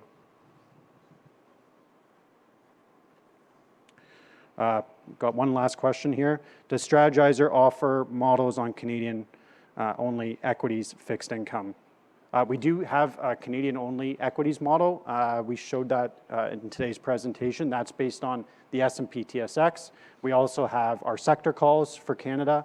So we do have Canadian only equity models, but we don't yet have Canadian only fixed income models. That might at some point be something we would be worth considering, but as of now, we've just stuck to treasuries. All right. And that appears to be it. So Thanks again, everyone. Thank you, everyone. Thank you. Thank you, Marius, for your presentation. Thank you, Brandon, for your presentation. Thank you to all of you for your questions. We remind you this is a live event. You can join the conversation. Please do send in your questions, or if you're part of our live audience, you have the opportunity to write down your questions. We're going to take a bit of a break, and we're going to be back in about 15 minutes or so. We're going to sit down with David, and he will answer some of those questions. We hope you'll join us then. Thank you. Thank you for joining us on Breakfast with Dave Live. It's called The Year of the Rabbit, Hopping Out of the Hole. Why do you say hopping out of the hole, David? Okay, well, before I get to the answer to that question, I want to make it clear, because we've gotten a lot of questions about whether or not the slideshow is going to be made available. And the answer is yes. Everybody who's here live and everybody who is here virtually, the slideshow will be accessible to you. In terms of what does the rabbit out of the hole signify, was a lot out of the latest results of the Strategizer, which was telling us that on a 12-month basis, things are going to improve from a risk standpoint. So that was really what it was all about, was basically, again, a play on the Chinese zodiac, that the stock market bunny will jump out of the hole. I don't expect, and I think that the models would suggest that this is not a first half of the year story. Maybe we'll do another one of these again in the summer, but in case we don't, I wanted to make it clear that at some point in the next 12 months, we're going to be pounding our fist on the table, very bullish on the stock market. Now, I just said that, and nobody fell off their chair, so that's rather incredible in its own right. But that's going to happen, and that was basically, I wanted people to be just be forewarned that this is going to be a very big call for us. But our models are starting to move in a much more constructive way right now. So in the first half of the year, definitely not, if we're trying to time this, but second half of the year, and again, a lot of things have to fall in place. Like I said, in terms of interest rates, the yield curve, the ERP, but I'm getting a sense that you can build a base case where this is going to start to happen in the second half of the year, albeit from much lower valuation levels right now. But this will be most likely a 2023 story ahead of 2024 before the end of the year. David, the last time that you and I spoke in person, which I get the opportunity to sit down with you every once in a while. We just did 2 weeks ago, didn't we? Because of my day job. Well, we do it on various platforms, but the last time we did it in person was, I want to say December 2019. It was for a Financial Post Outlook. It was in this building right downstairs. Close. We were at the TSX. Oh, it's the TSX, okay. Okay, I was off by a quarter of a mile, all right. You had shared with us that Rosenberg Research was launching in January of 2020. Congratulations to you on that. We had talked about the year that was in 2019. We had talked about the US trade deal. You were surprised that pork and soybeans had moved the markets as much as they did. We had talked about central banks funding trillion-dollar deficits. We talked about gold, which was at about $1,400 at that time, oil at about $60 a barrel. We talked about the impeachment of a president. And you had mentioned at the time the probability of a recession. And as I have learned from your presentation this morning, you had mentioned that it's always there, 15% of the time. But what I'm wondering, and the consensus seems to be, not your school of thought though, the consensus seems to be whether we're in for, however you want to categorize it, a mild recession, a soft landing, a shallow downturn. If you look back historically, which you've also mentioned, you occasionally put on your historical hat. If you look back, how bad is it going to get? How long are we in this cycle for? Well, I mean, the Fed has had its thumbprints on every recession and every expansion, back to when it was first created over a century ago. So a lot is going to rest on how much further does the Fed have to go to raise rates, and how long will they keep rates at this elevated level? And in other words, when will they start the rate reduction process? I think that it's too late now to avoid a recession. I think the notion that will it be mild or severe, I mean, that's hard to handicap. I think you just have to know that we're heading into a recession, and in mild recessions, corporate earnings go down 20%. What has me a little unnerved is that the consensus believes that corporate earnings this year are going to be up 5%. So something's not right, because earnings have never gone up in a recession. Now, the thing is about earnings are quite volatile. GDP tends to be pretty stable. So you've had lots of periods where your GDP recession was, say, down 1% to 2%. We had the mildest recession of all time in 2001. GDP was down the grand total of 20 basis points. Anybody in the room remember what earnings did? So the problem with this view, because it's never completed by these yahoos on Bubble Vision, is telling you that there isn't necessarily a relationship between the extent of the GDP recession and the extent of the profits recession.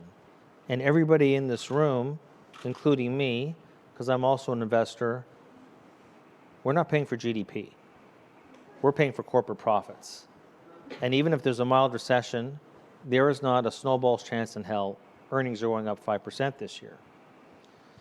So I think that if we're going to be reasonable and rational mind, we have to apply a classic trough recession multiple to a, call it plain vanilla, earnings recession. And that generates an S&P 500 closer to 3,000 than 4,000. Okay, so I'm not trying to tell people I've got the pom-poms on, that I'm a big cheerleader, but I'm getting a sense that inflation is broken. That will break the back of the Fed's tightening cycle. They will cut rates more than expected. Once the yield curve steepens, that's the signal. I don't know when it's going to happen. I'm expecting in the second half of the year. yield curve steepens, equity risk premium closer to 400 to 200 basis points. Bob's your uncle. Time to move on to the upcycle in equities. Probably going to be next year's story, but I'll start to anticipate that ahead of time because my nature is that I'm early and sometimes crazy early. And when it comes time to turn bullish and people will be scratching their heads and thinking he doesn't really mean it, although I will, then I'll be early on this call as well. But I don't know the extent. I mean, I like to talk about things that I have conviction in. You know, there's no such thing as black and white. But some things are less gray. It's a gray area in terms of how deep and how long this recession is going to be. I have my concerns because there's a lag of this, and of course it includes Canada, which is the housing market. That has me really concerned, and nobody talks about it, that the Canadian housing bubble, the price bubble, and the debt bubble was bigger than what John Crow was dealing with in the late 1980s. People remember him? I see there's a few people with, I don't have gray hair, by the way, it's silver, okay? At today's price, it's silver. We remember John Crow. This is a bigger bubble, And in the United States, although I'd say that the leverage isn't quite the same, the price bubble in housing was bigger than it was when I was pounding my fist on the table in 06 and 07 when I was toiling for Merrill Lynch. I'm concerned about and the thing is that, you know, the equity market and the housing market are long duration assets. They're the longest duration assets in the economy, and they both respond with a lag to higher interest rates. We've seen what the equity market has done. The housing market is just starting. It's just starting. And I'm not talking about volumes. I'm not talking about home sales or housing starts. I'm talking about home prices. In the United States, you're talking about almost $50 trillion of long exposure to residential real estate on household balance sheets. I think it's about double what it was going into the great financial crisis 15 years ago. That has me a little unnerved that the asset deflation is going to make this out to be, and especially as it pertains to housing. Housing is a lot more important than equities. And 2/3 of the population owns a home, and that's their prized asset. And I think I've heard you mention that this is, you call it the negative wealth effect, but I do want to ask you a question. With respect to the housing bubble burst that you're suggesting, bank regulators have said they have enough policy measures in place so that that bubble is not going to burst. Well, do they also have powerful tools to influence Mother Nature? They have those powers as well. What are their powers? So explain, I guess I got to understand. Let's go to the US, okay? The homeowner affordability ratio. You're talking 2 to 3 standard deviations above the historical norm. Have you seen this chart? I put it on my daily, okay? The affordability ratio went crazy, and it was already going crazy before the Fed started raising rates because home prices were going up at such a faster rate than incomes, that housing was getting more and more unaffordable. Then they raised rates, treasuries sell off, mortgage rates break above 5%. So we had the combination of higher mortgage rates and super duper inflated prices, causing the homeowner affordability ratio to go up to its highest level since the mid-1980s. Now, it's a mean reverting series. If you look at the homeowner affordability, it's a sine wave. Okay, now I'm just talking about Bob Farrell's rule number 1 on mean reversion, which, by the way, mean reversion does not mean you stop at the mean. The mean is just some horizontal line over time. Usually you break above the mean in both directions. But let's just say we mean revert that ratio, okay? Unless interest rates go down by a lot, Larissa, you would need to see home prices deflate 25% to mean revert. We're just talking about the natural course of events. I said in my presentation, the higher they go, the harder they fall. And the central banks, what's the federal government going to do? Are they going to buy up houses? You know, it's funny. What's their tools? All we've done is complain, especially in Canada, about how unaffordable housing is, how unaffordable housing is for our kids. That's always complained about, but somehow the government of the Bank of Canada is going to prevent home prices from going down. It's not the worst thing in the world. It's going to be painful for people that are bored against the rising price of their home. We will, as homeowners, look at it and say, I'm not as wealthy as I was before. You know, maybe we'll put off the vacation to Cancun this year, okay? It's going to have an impact. But why would the government stop the markets from functioning? I don't understand that. I mean, it's the first time I've heard that. Whatever powerful tools Ottawa thinks that they would have, or in the U.S. to deal with real estate deflation, what are they going to do? The Fed is in the process of selling bonds and selling mortgages as they unwind their balance sheet, and in the process, what are they going to do? Add homes to prevent prices from adjusting? Doesn't make sense to me. Like, I'm going to say either, look, in answer to the question, you either live in a market economy or you don't. To tell me that government's got powerful tools to deal with a real estate deflation that actually should happen? Part of my reason that I'm dying to turn bullish again is because this guy Powell. Now, I never heard Tiff Macklem say, I am the new John Crow, but Powell is way more important and said, I'm the new Paul Volcker. So we're going to have to basically, it's going to be, you know, rising from the ashes, right? And so that's what I'm talking about is let's get rid of all this froth. By the time I turn bullish on the market, I said before, the S&P is at 3, I mean, just arithmetically, unless somehow the laws of nature have been redefined and we will not see a recession. I showed you the New York Fed, the New York Fed's own model. The New York Fed, and these guys are still raising rates, is 100% recession. And we're not going to see home prices deflate because of that. And then once they do, rates come down enough, we rebuild normal valuations in risk assets. We'll be off to a whole new cycle, which is what I'm trying to say. I'm trying to stay ahead of the curve post-August 1982. I know this seems way out there, and maybe it's the year of the dragon. That's what I'm talking about. You know, we're talking about the year of the rabbit. Maybe I'm now, well, I told you I'm crazy early. I'm now into the year of the dragon. Okay, but that's what has to happen. And that's why this recession might be the real estate deflation. I'm going to say, look, we've had recessions without deflating a big real estate bubble. We've had those. We had that back in 2001. We deflated a tech bubble, different animal.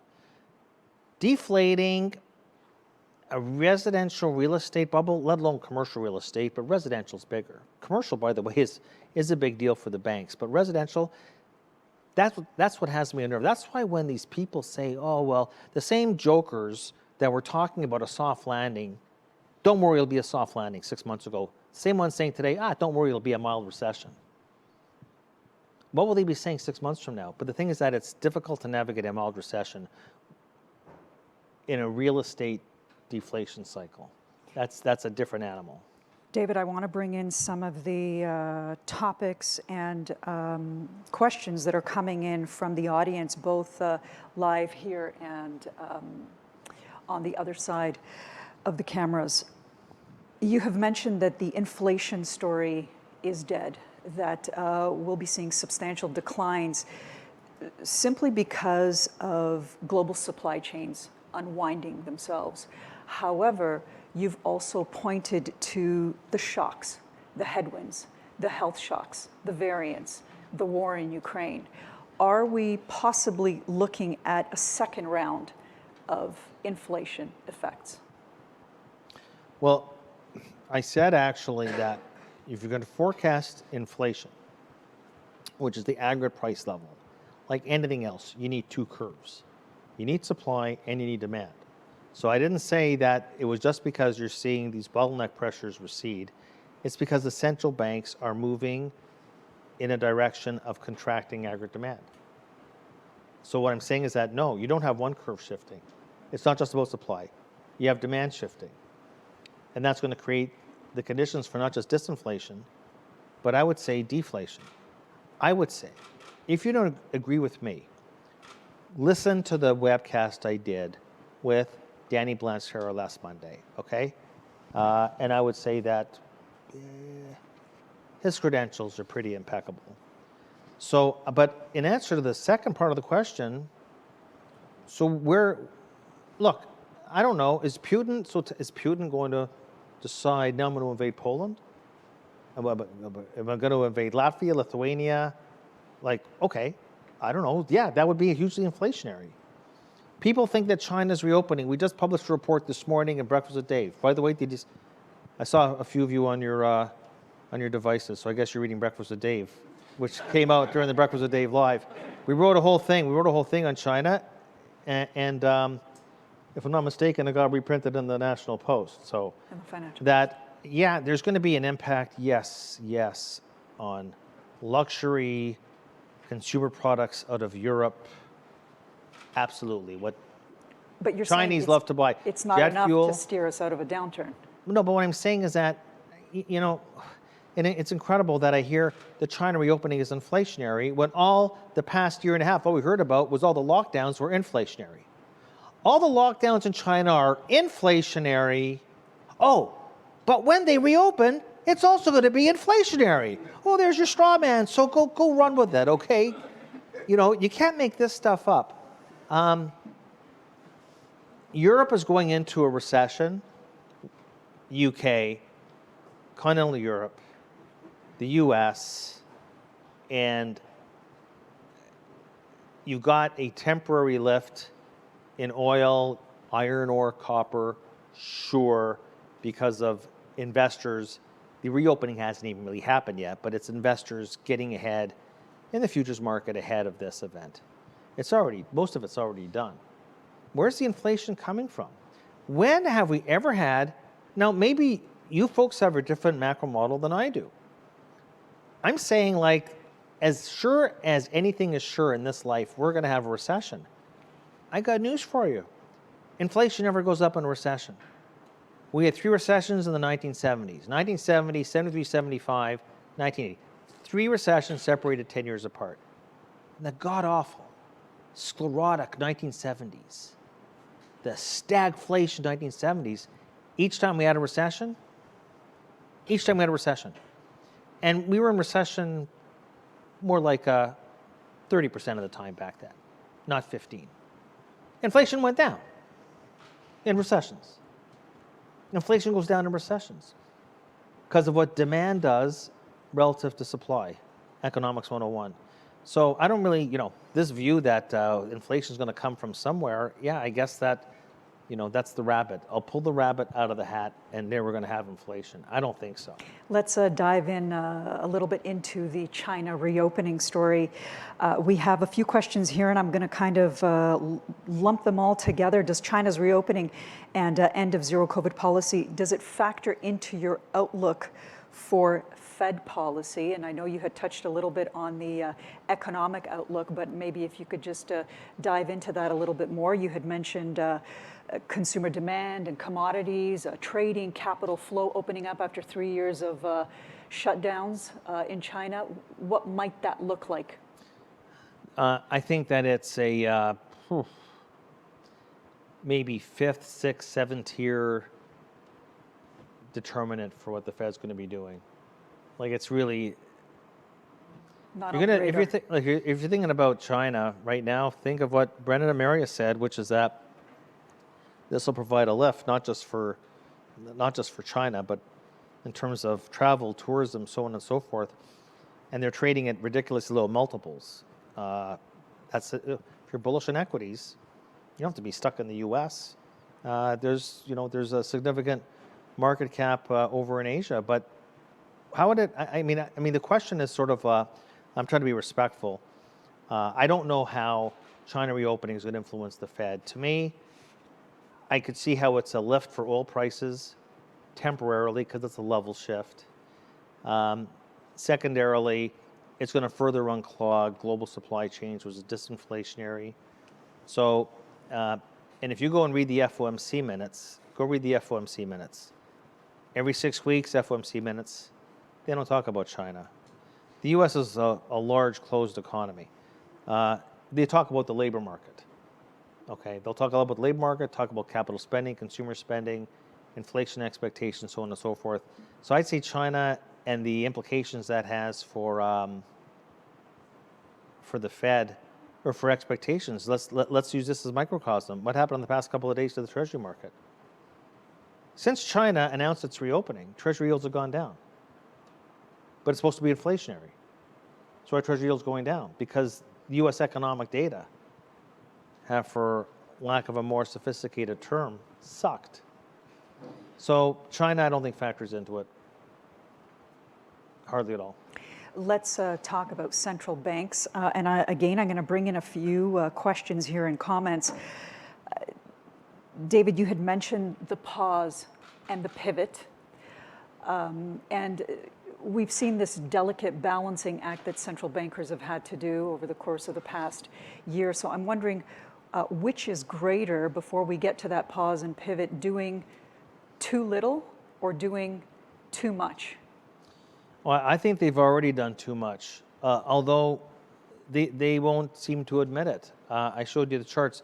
Money supply growth is at zero. It's never happened before. The gap between the actual Fed funds rate and neutral, I mean, that's what I can't wrap around my head. Jim Bullard says yesterday, we're not restrictive enough. So for the first time ever, M2 growth is zero. We have the most inverted yield curve that they're tightening into since 1981. And the gap between the actual funds rate and neutral is the highest in 30 years. And you have Jim Bullard telling you that we haven't done enough. They've, you know, Tim Stinson, who's in the crowd, is probably not going to chuckle because he's heard this a million times, but I always say that if I was alone on a desert island, and a lot of people wish I was, and I had one tool, it would be the yield curve. The 2s-10s curve, in fact, all the yield curves are inverted right now, and the Fed's still raising rates. And it's all because of pride. And nobody calls them out on it. Nobody calls them on it. It's all because of pride, because they feel that they lost their credibility. So, yeah, the economy will be the sacrificial lamb. So I think that they're correcting one mistake with another. They over-eased. We saw the big inflation. And now they've over-tightened. The yield curve is as inverted now as it was steep leading up to the inflation. Difference, there's no fiscal stimulus this time. And there isn't for the next couple of years because the House Republicans have looked after that. So yeah, they have they've actually over-tightened as much as they over-eased. How much are you paying attention to what central banks are doing around the world? I know that Marius and Brandon had talked about the Bank of Japan. We've recently heard Christine Lagarde speaking at the World Economic Forum.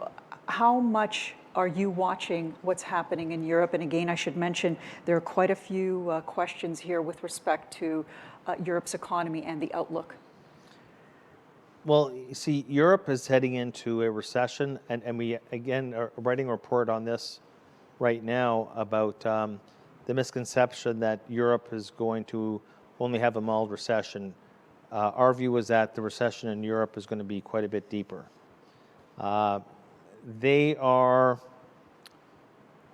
They're in a more stagflationary environment than the U.S. is right now, but then again, of course, continental Europe is much closer to the war, and the war is ongoing. And that's an ongoing supply constraint and source of cost pressure in Europe. So my sense is that, we'll have to take Christine Lagarde at her word. They will continue to raise interest rates. They're much further behind than the U.S. is on the tightening cycle. You could argue the same for the Bank of England. The BOJ is a bit of a mystery. I don't think they're going to be raising short-term rates, but everybody's expecting that they'll continue to adjust their yield curve control policy. But I think this comes down to what they were talking about before, Brendan and Marius.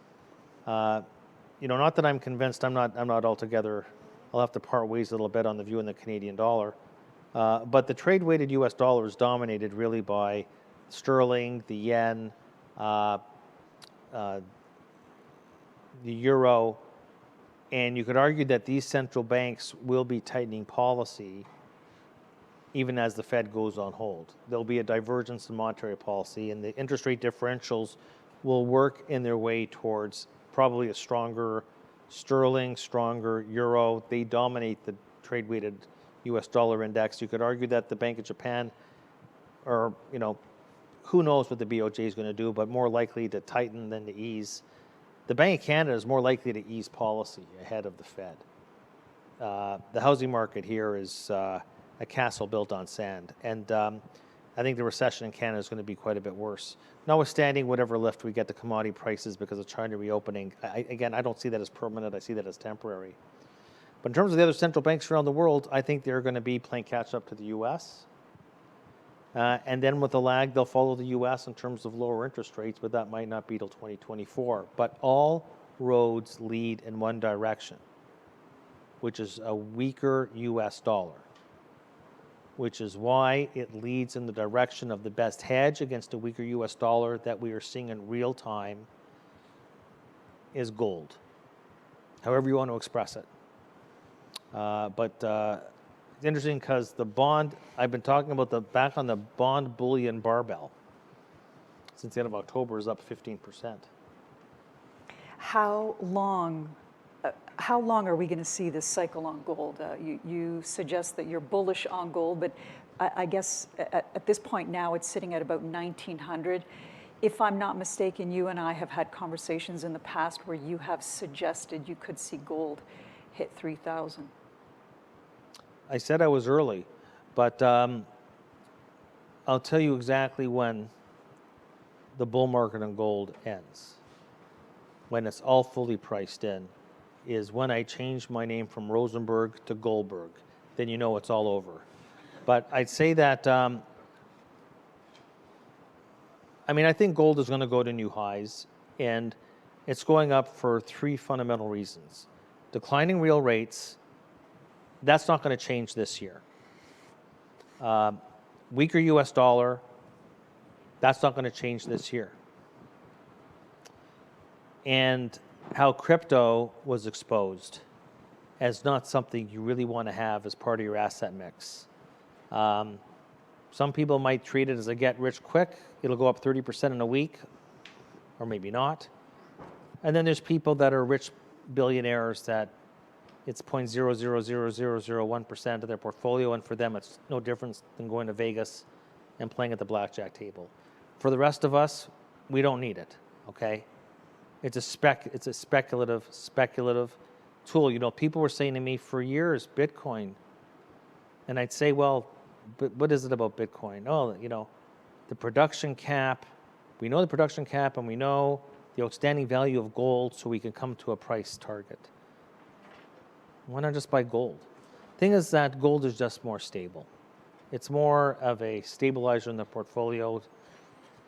And so I think that we actually did some research on this when crypto was in its craze, and you see all the flows out of gold funds. So I'm talking about like 2 years ago, like during the whole speculative frenzy. Same with the meme stocks and the concept stocks and Bitcoin. And we had calculated that at least 10, if not 20% of the price of gold was being depressed by the new kid in town, which is crypto, digital gold. So we've seen that it's been exposed as something that you really don't want to have in your portfolio, unless you're a day trader. And so I think that those three things, lower real rates, that's just starting. Lower dollar, that's just starting. And crypto is not really an adequate competitor to the real thing. They're going to take gold up. I think that's something you want to continue to have, and you can express it in any number of ways. You want the cash flow, you can buy the mining companies. You want the optionality by the junior mining companies. Me personally, my last trade, by the way, I bought gold coins from the mint in Ottawa, and it's stored in the vault. We had a question come in. Is starting David, to think maybe it's safer in the backyard, but we'll talk about that later. and somebody did ask, is David a buyer of physical gold? I didn't see that question ahead of time. The answer is yes, I am. Quite a few questions here with respect to currencies. The US dollar, I know you had touched on the trajectory, that it might lose steam from its record highs, and Marius and Brandon had alluded to the Canadian dollar getting a bump on that? What are those specific numerical projections, David? Where do you see those currencies landing? Well, I think the Canadian dollar and Strategizer right now is lying somewhere around 70. So I'd say that that is on the stronger side of neutral. You know, this is again a situation where there's the model, and then there's my experience and my history, and what I think are some of the pitfalls. In terms of shades of gray, I'm not bullish on the Canadian dollar. I'm not. And I don't think that what the the Canadian dollar is a relatively small percentage of the trade-weighted US dollar. So the trade-weighted US dollar and the Canadian dollar, US dollar can go in different directions, okay? So I think that the Canadian recession is going to be harsher than the US recession because the housing and debt bubble here was so much bigger. And I don't know why people can't understand that. I really don't. And these things operate with lags. Interest rates operate with lags. The lags are 12 to 24 months. This thing's just getting started. This thing is just getting started. And this is the biggest, the Canadian household debt bubble, bigger than the biggest credit mania of all time in the United States. Back in 06 and 07, the Canadian household debt bubble is bigger. And the housing price bubble and the leverage behind it in Canada is bigger than it was in the US in 06 and 07. And this interest rate cycle is more pernicious than it was back then. So you mean to tell me that we're going to actually emerge from this with like some sort of bullish view in the Canadian dollar, when we're going to go through the mother of all deflations in Canadian residential real estate? There is no amount of immigration that's going to stop this from happening. Okay? So, yeah, there's some big problems coming here, in my opinion, much bigger than they are in the States. This was a global phenomenon, by the way. You see what's happening with Australian home prices in the UK, in the US. The Case-Shiller is even coming down more quickly and earlier than I thought it was going to. Canada's going to be far worse because the starting point of the bubble was so much more acute. So I am pretty worried. And it doesn't matter. Yeah, the Bank Canada has one more rate hike. Why they're going to hike rates again, I don't even know. For show. It's too late. The lags, you see, the economy and housing, all this stuff resets. Housing is not the equity market. Equity market is on your Bloomberg screen. It'll reset right away. This will reset over time. The defaults and delinquencies. Look what's happening in the US right now. We just had the big banks report. What's been the operative theme? The loan loss provisioning. The loan loss provisioning in the United States. But you see, you could have asked me the question, gee, Dave, it's interesting that because we're told that U.S. household balance sheets have never been stronger.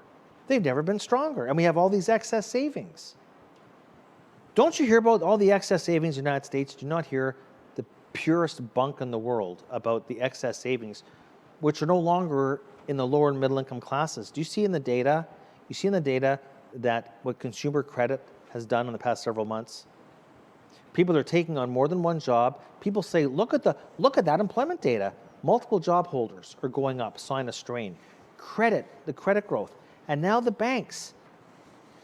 And the once smiling faces of like people like Brian Moynihan and Jamie Dimon.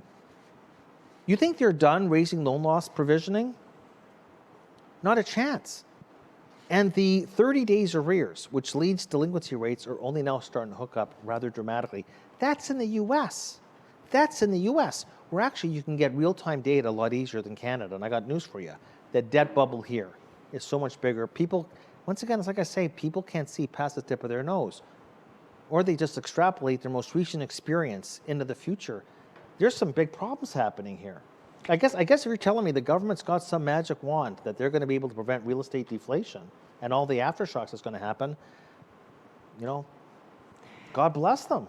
David, we have quite a few questions on government immigration policies and how that's going to affect housing, but I want to pick up right now on bank earnings. And you had given us a glimpse of what that data is forecasting. But when you take a look at JP Morgan, Citigroup, Bank of America, what were these recent earnings telling you?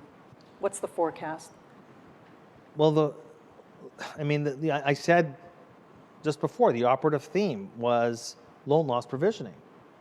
So the operative theme, what's it telling me, is that they are preparing for a reversal of the credit cycle. They are preparing for delinquencies and defaults. And what comes out of that, what do the banks do? The banks have to protect their shareholders. They start to constrict credit. Their lending guidelines tighten. And that puts a further tourniquet on the economy, which doesn't get resolved until the central banks start to move to reflate. But they're so consumed with their mistakes of the past and so consumed with their credibility and their pride that that's going to come later. But that's what has to happen. And then with the lag, like I said, we'll be back. It's just the cycle. It's just the cycle. Everything I'm talking about, these centrifugal forces of play, these are sine waves that intersect. The economic cycle. There's the market cycle.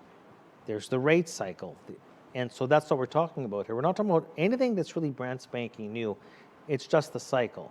What are the banks telling us? They're telling us about the end of the credit cycle as we knew it over the course of, by the way, not just the past 2 years, but really when you think about it, the past 15 years. The credit cycle is over. That's what the banks are telling us. That in itself is extremely deflationary. That's what the banks are telling us.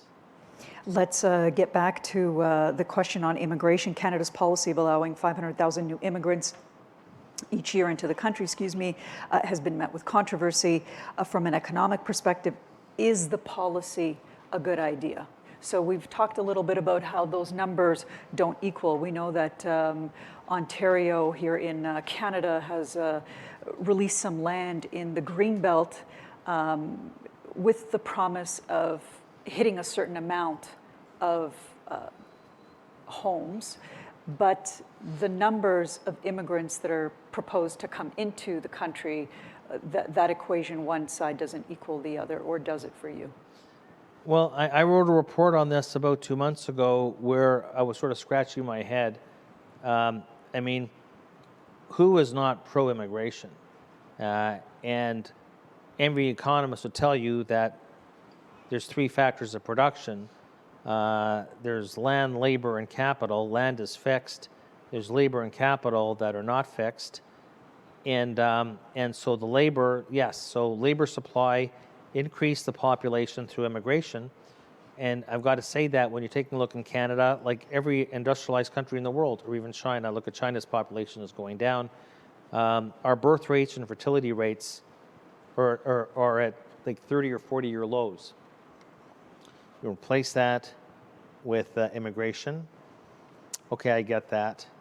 But you see what the government's doing is because the real metric of success for an economy is not GDP, but GDP per capita, because you have to feed the population. GDP per capita. And the problem is that the statisticians and the economists on Bay Street will only ever report GDP growth. So people say, oh, look at the Canadian GDP growth. I mean, it looks pretty good. Yeah, well, because we're flooding the system with immigrants, and they have to spend money. They got to spend money to eat. They need a roof over their head. I don't know if they're going to go out and buy homes at these inflated levels, but they're more likely to rent, or they live in public housing. Real GDP per capita in Canada has been stagnating for years. And I'll tell you, this is the dirty little secret, and I wrote about this. There's been no capital deepening in this country for a decade. Productivity growth is non-existent. But you see, as a government official at the election can point to GDP because you've masked the weak productivity by importing labor from other countries in the world. Meanwhile, there's no sign that this is generating a productivity cycle. It's generating increased GDP with increased population, and GDP per capita is stagnating. So I'm telling you that we're running immigration that is double the historical norm. And I think that it's the government's attempt to camouflage what's really happening, because there's no attempt to improve the capital formation in this country and generate a productivity cycle. And you can camouflage it and create a mirage of economic growth through immigration. That's what they're doing. I hate to sound cynical. You can see why I'd be an absolutely horrible politician. But that's the answer to the question. I want to bring in another question here on housing. The U.S. multifamily starts were up, and supply will bring down rents, which is what you had talked about earlier. Do you see the same thing happening in Canada? Well, I think that in the Canadian situation, we're going to have probably less of an easing on the rental side because of the demand that's coming in from the immigration boom. The first thing that these people tend to do is they don't go into the homeownership sector right away. They tend to rent. So this is going to actually frustrate a decline in the vacancy rate. It's going to frustrate the rental side. Although the Canadian CPI is calculated differently than it is in the United States in terms of the shelter component. All that said, for all the reasons I was talking about before, in terms of supply chains, the recession impact on demand, Canadian inflation is going to come down too. I am thinking, though, that it might come down less than it's going to in the United States, though. In that same vein, I'm going to pick up on a question here. Do you think it may be prudent to lighten up on holdings of residential REITs? Well, in my own personal portfolio in the past year, I've already done that. So I guess the answer is yes. I want to bring in something that you and I haven't talked about yet. There's a question here about the energy transition. Isn't the energy transition by default inflationary? Well, I think that you can build a view that on a long-term basis, it would be a source of inflation. It's no different than asking me about deglobalization at the margin, what Joe Biden is doing in terms of formulating incentives to bring chip production to the United States. There's all sorts of things. I love getting that question. Does this one thing cause you to change your view on inflation? No. You know, there's things that are inflationary, there's things that are deflationary. Inflation is a very complicated construction with thousands of variables. So in answer to the question, is the greening of the world a source of inflation or offsetting my deflation, disinflation argument? Yes, it is. Doesn't alter my view. It's not big enough. On the topic of deglobalization, or globalization rather, is there a deglobalization trend is the question, and what would be the impact on inflation? There's no deglobalization trend. It's changing its face. What's happening is that you're seeing what's called nearshoring. So because China, well, maybe that will change now. If China is for real and reopening, and China can be viewed as a stable source of production. But, you know, people were saying that, 10 years ago, I was getting questions about that labor costs in China were rising and that China was no longer going to be a source of global disinflation, and I was fielding all those questions. So they moved production to Vietnam and to Bangladesh, and it just moved to an alternative source. What's happening in the U.S., and we wrote a report on this. We wrote a report on everything. Everything you're asking, we wrote a report on. We wrote a report on Mexico because what is the biggest beneficiary of the nearshoring is Mexico, where labor costs are cheaper and a more reliable source of supply. And so as you saw, the Mexican stock market last year was not a bad place to be, and not just because of what oil was doing. So it's changing its face. At the margin, even is the changing face of globalization, is it inflationary? At the margin, yes, you could argue that. But it's like it's glacial. It's like, so, like, over what? Like, how do I amortize this over 30 years? It's not like globalization just ends like on a dime, right? So yeah, you know, things will change. Production, there'll be movements of production to other sources. Mexico is a big beneficiary, low-cost producer. And in some sense, you have to think that it's more like a level shift. Even what they're doing in the States to recreate a domestic semiconductor industry, it's a level shift in cost. It's not like, I mean, at some point it will level off. It's not like there's going to be a recurring, because inflation is a process. It's a year over year over year over year percent change. So unless somebody wants to convince me that the globalization is going to create pernicious year over year over year over year increases, I'm not so sure that's likely. I think that there'll be more of a temporary level shift in the global cost structure, but doesn't mean that we're going to have long-living, ongoing, sustained inflation rates coming out of it. I want to get your take on emerging markets. Well, as my good friend and other mentor, Don Cox, famously said, emerging markets are markets that you can't emerge from in an emergency. Now, that said, and the room was just breaking up over that one. I guess we've all heard it before. I think that... it's still morning. It's still breakfast. It's morning, yeah, it's morning here, although not every... I think that the Strategizer, I think, is very bullish on emerging Asia. And I think that the reason is because the valuations are so compelling. I mean, I think you got like, I think like the Hong Kong market, Hang Seng, Korean Kospi, they're like almost, they're like almost a single-digit multiples. Like that area of the world is trading at multiples that we were trading in the United States back in the summer of 1982. So I do think you have tremendous valuation support. You know, we're heading into a global recession, and it sounds almost like lunacy to suggest that emerging markets would be where you want to have your money as an equity investor, considering what happens with liquidity. But I would say that there's two things that leave me more positive on that part of the world than almost any other equity market, which is the declining US dollar is very good news for that part of the world. They tend to do much better in a weaker US dollar than stronger US dollar, because strong US dollar is usually a big tourniquet on liquidity for these emerging markets, and their valuations are just very compelling.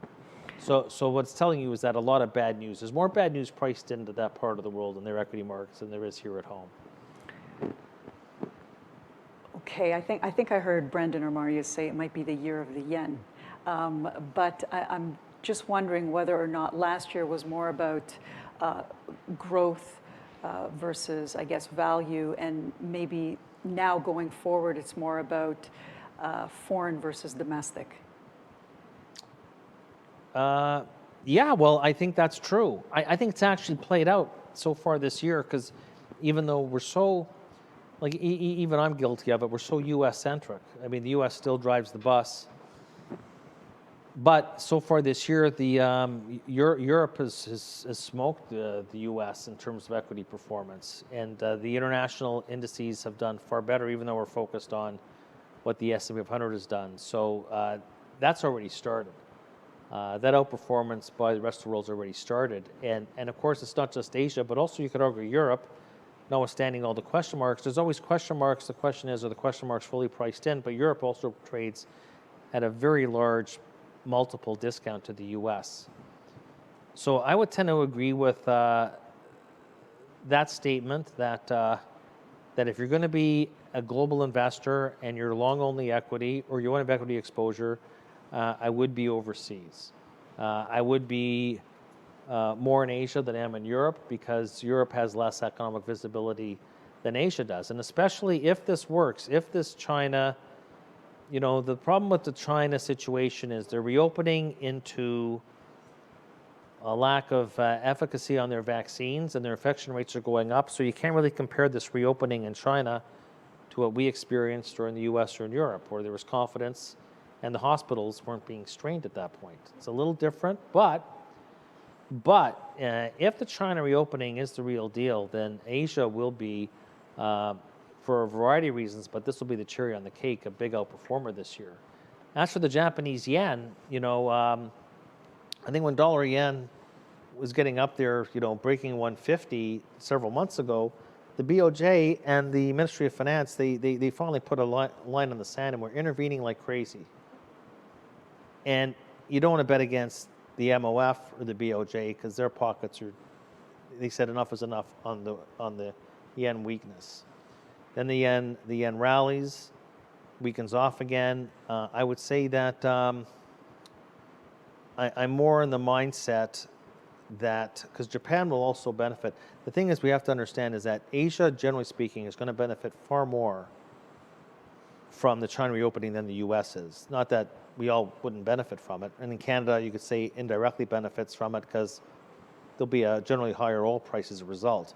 Asia will benefit directly a lot more, and that will include Japan, especially on the travel and tourism account.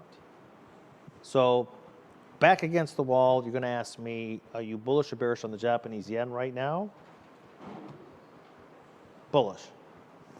I know you've mentioned the S&P 500 quite a bit, and I'd like to get into the tech sector, which is something we haven't touched on at all, but we've been seeing these tremendous, restructuring, if you will, by Microsoft, Amazon, and just curious to get your take on the trajectory of those behemoths. Well, look, in terms of technology and the growth sector in general, they are a sector that you'd be in favor of in an environment of declining interest rates and declining growth. And that's not going to happen necessarily this year because their multiples are still inflated. I mean, I said before, I must have said a dozen times today, the higher they go, the harder they fall. And if you remember, we burst a tech bubble back in 2000, and interest rates and growth both fell for the next couple of years. And value outperformed growth for those couple of years, and that's not normal. That's not normal. Value does not normally outperform growth when the economy is weak and interest rates going down, except when you have just burst a tech bubble, which we just did. It wasn't a dot-com bubble, but it was still a broadly based technology bubble that we burst. It may take some time before they come back into favor. I'm not going to comment on their businesses. Their businesses are fine. You're talking about Microsoft, for crying out loud. Is it a good stock? I think that it's going to take some time for the growth. It might be the 2024 story. But for this year, I could see how growth will still be in the penalty box, as we have not seen the full mean reversion of their multiple contraction. And that's the problem. I want to bring in a few more questions here from the viewers. Canada's housing bubble, and is there a possibility that the Bank of Canada stops aligning with the US Fed with respect to interest rates? And that's something that you and I have often talked about, those divergent paths, whether or not those two central banks are on divergent paths. Well, I don't know how they're going to diverge. I mean, it'll be a divergence that'll be very temporary. I think that the Fed goes 25, Feb 1, maybe. I see. I don't think the data will allow them to go again.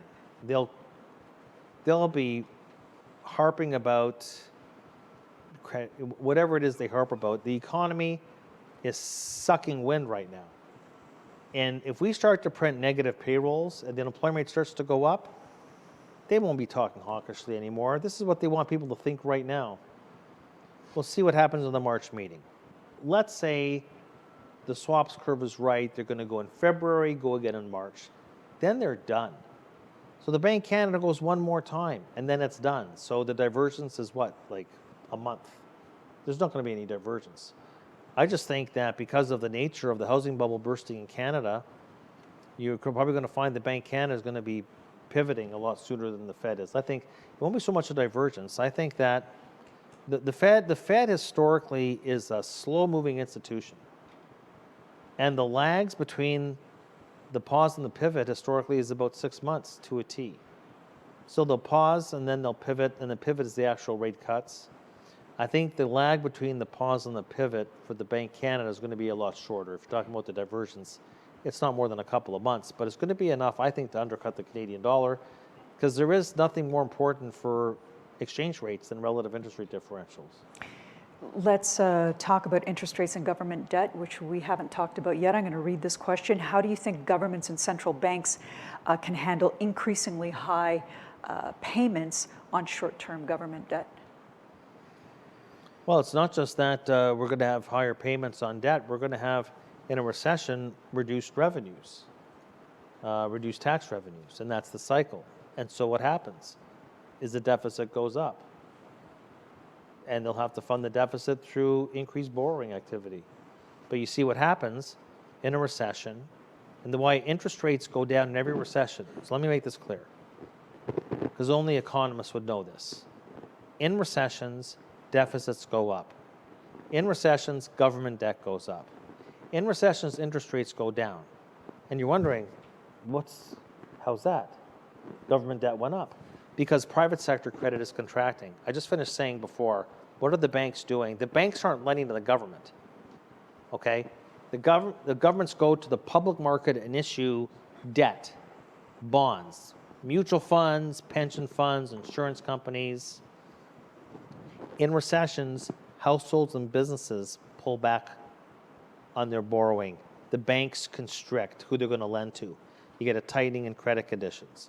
So what happens, and the reason why interest rates go down, is you have to take a look at the whole total global debt and savings pie. What happens in a recession is the contraction in private sector credit offsets the increase in government credit demand.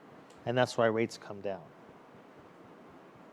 So I guess that's all I'm saying, is that the question is, okay, interest rates go up, government debt goes up, recession, tax receipts go down, government debt and deficits go up, and so I'm going to say, I'll try to be respectful, so what?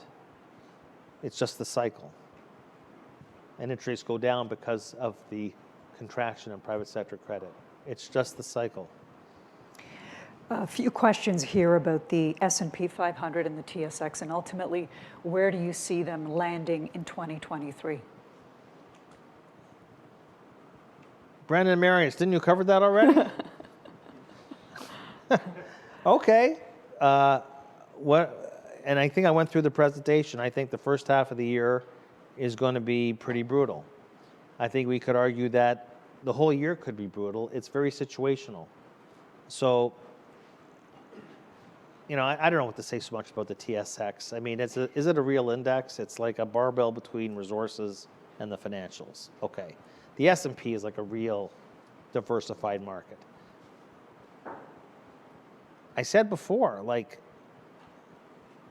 okay, I'm going to ask the group a question here. If we deal with a 15 multiple, is a 15 multiple on earnings ridiculous? Nobody thinks so? No. Now, if we get a recession, it just happens all the time. Earnings go down 20%. And all the S&P 500 is, at any moment of time, is the multiple times whatever the earnings stream is. So I'm turning bullish as we get down towards 3,000. I don't know when it's going to be. I just know the level I'm looking at. I'm looking at the yield curve to re-steepen. Mr. Powell, you got to play a role in this. Why would you want to be investing in risk as they raise rates into an inverted yield curve? An inverted yield curve is abnormal. We are in an abnormal world right now. We have to normalize the world. Why would you do that? Maybe for a trade, market gets oversold, overbought. We had 8 bear market rallies last year. You kiss the 200-day moving average every time the yahoos and clowns on Bubble Vision and a new bull market. Why? Nothing moves in a straight line. We had multiple bear market rallies. In 07, 08, 09, multiple. And we had multiple last year. So all I can say is that I'm waiting. I'm desperately waiting for the yield curve to revert to a normal slope, that will be a nice sign that liquidity conditions are improving. It will mean that we're building a foundation for renewed economic growth next year. And I got to wait for a more normal equity risk premium. I'm getting paid. I'm getting paid. We are getting paid to be in cash and to be in bonds compared to stocks. Why on earth would you invest in the stock market right now when you're going to pick up a superior yield in a superior part of the capital structure in corporate credit? Why would you buy equities? We have to wait for the conditions to be right. Now look, if you're a gifted trader, you think you're Paul Tudor Jones and you can trade the moving averages, go ahead. We actually every day, we update, we have a short-term momentum model that the two young lads that you heard earlier, because they're quants with big brains. And but this is the mentality. Starting 2 years ago, people said, can you create a short-term trading model for us? Can you create a short-term trading model for, hey, look, we're a one-stop shop. We'll do whatever you want. I don't invest around that thing. And yellow one day, green the next, red the next. Hey, you want to trade it, go right ahead. My next door neighbor, he's a real estate guy. He trades all the time. I'm in the actual business. I'm in the actual business. He's a real estate guy. I don't trade at all, okay? So, but look, whatever it is, people think they're going to get rich quick, you know. I never bought Bitcoin though, okay? I never did that. Never got into crypto because I can't invest in things I don't understand. But you see, I understand things that generate cash flows. And I understand relative yield, and I try my best to understand where are we in the business cycle. So I would say that there are elements of the stock market I like. We've been writing a lot about aerospace defense, had a great year last year. Anything related to food supply, had a great year last year. I'd say like energy security. There's things that, you can create like a list of things that have low correlations to GDP, low correlations to the Fed, to the housing market, to the Bank of Canada. You can create a relatively decent portfolio with low correlation, strong balance sheets. It's a very, I don't know what that gets you in your equity allocation right now, but I would say that you're getting paid to be at interest rates, pure interest rates. And I would rather right now take on the credit risk than take on the equity risk, even though I would acknowledge that we're more than halfway past the point of this bear market in equities. That doesn't impress me too much. That I still think the bottom, and I think the boys mentioned that earlier, is still ahead of us. Our hope, and that's why the first question about the bunny or the rabbit out of the hole is that, we might have to revisit that again in the summer. I'm not assuming we're going to do this again. I hope that we will. Maybe the summer is an easier time to do this than in January in the freezing cold. But my hope is that we're going to build to these levels, get the washout, wait for the washout. And we get the washout and they start to cut interest rates because nothing matters more. Nothing matters more for the equity market. Nothing matters more for these discounted cash flows. Interest rates, and there's lags. But that's what I'm waiting for. ERP 400 basis points, 2's curve 140 basis points. The Fed getting off its high horse. They waited too long to raise rates. Now they're waiting too long to cut rates. But that day is going to happen. That I don't need a disclaimer. It's just a matter, is it going to be in the second half of this year or the first half of next year? David, this sounds like a great way to wrap up Breakfast with Dave live, and we're pushing into Lunch with Dave, which is a whole other series, but you're always welcome back here. We thank you for your time, we thank you for your insight, and we thank all of you for joining us here and on the other side of the camera. Thank you, enjoy the day. Thank you, David. I bet you're all asking now, what about Drinks with Dave? But thanks for coming out, everybody. Really appreciate it. And for all the viewers at home or in the office, thank you for your time as well. Take care, everybody.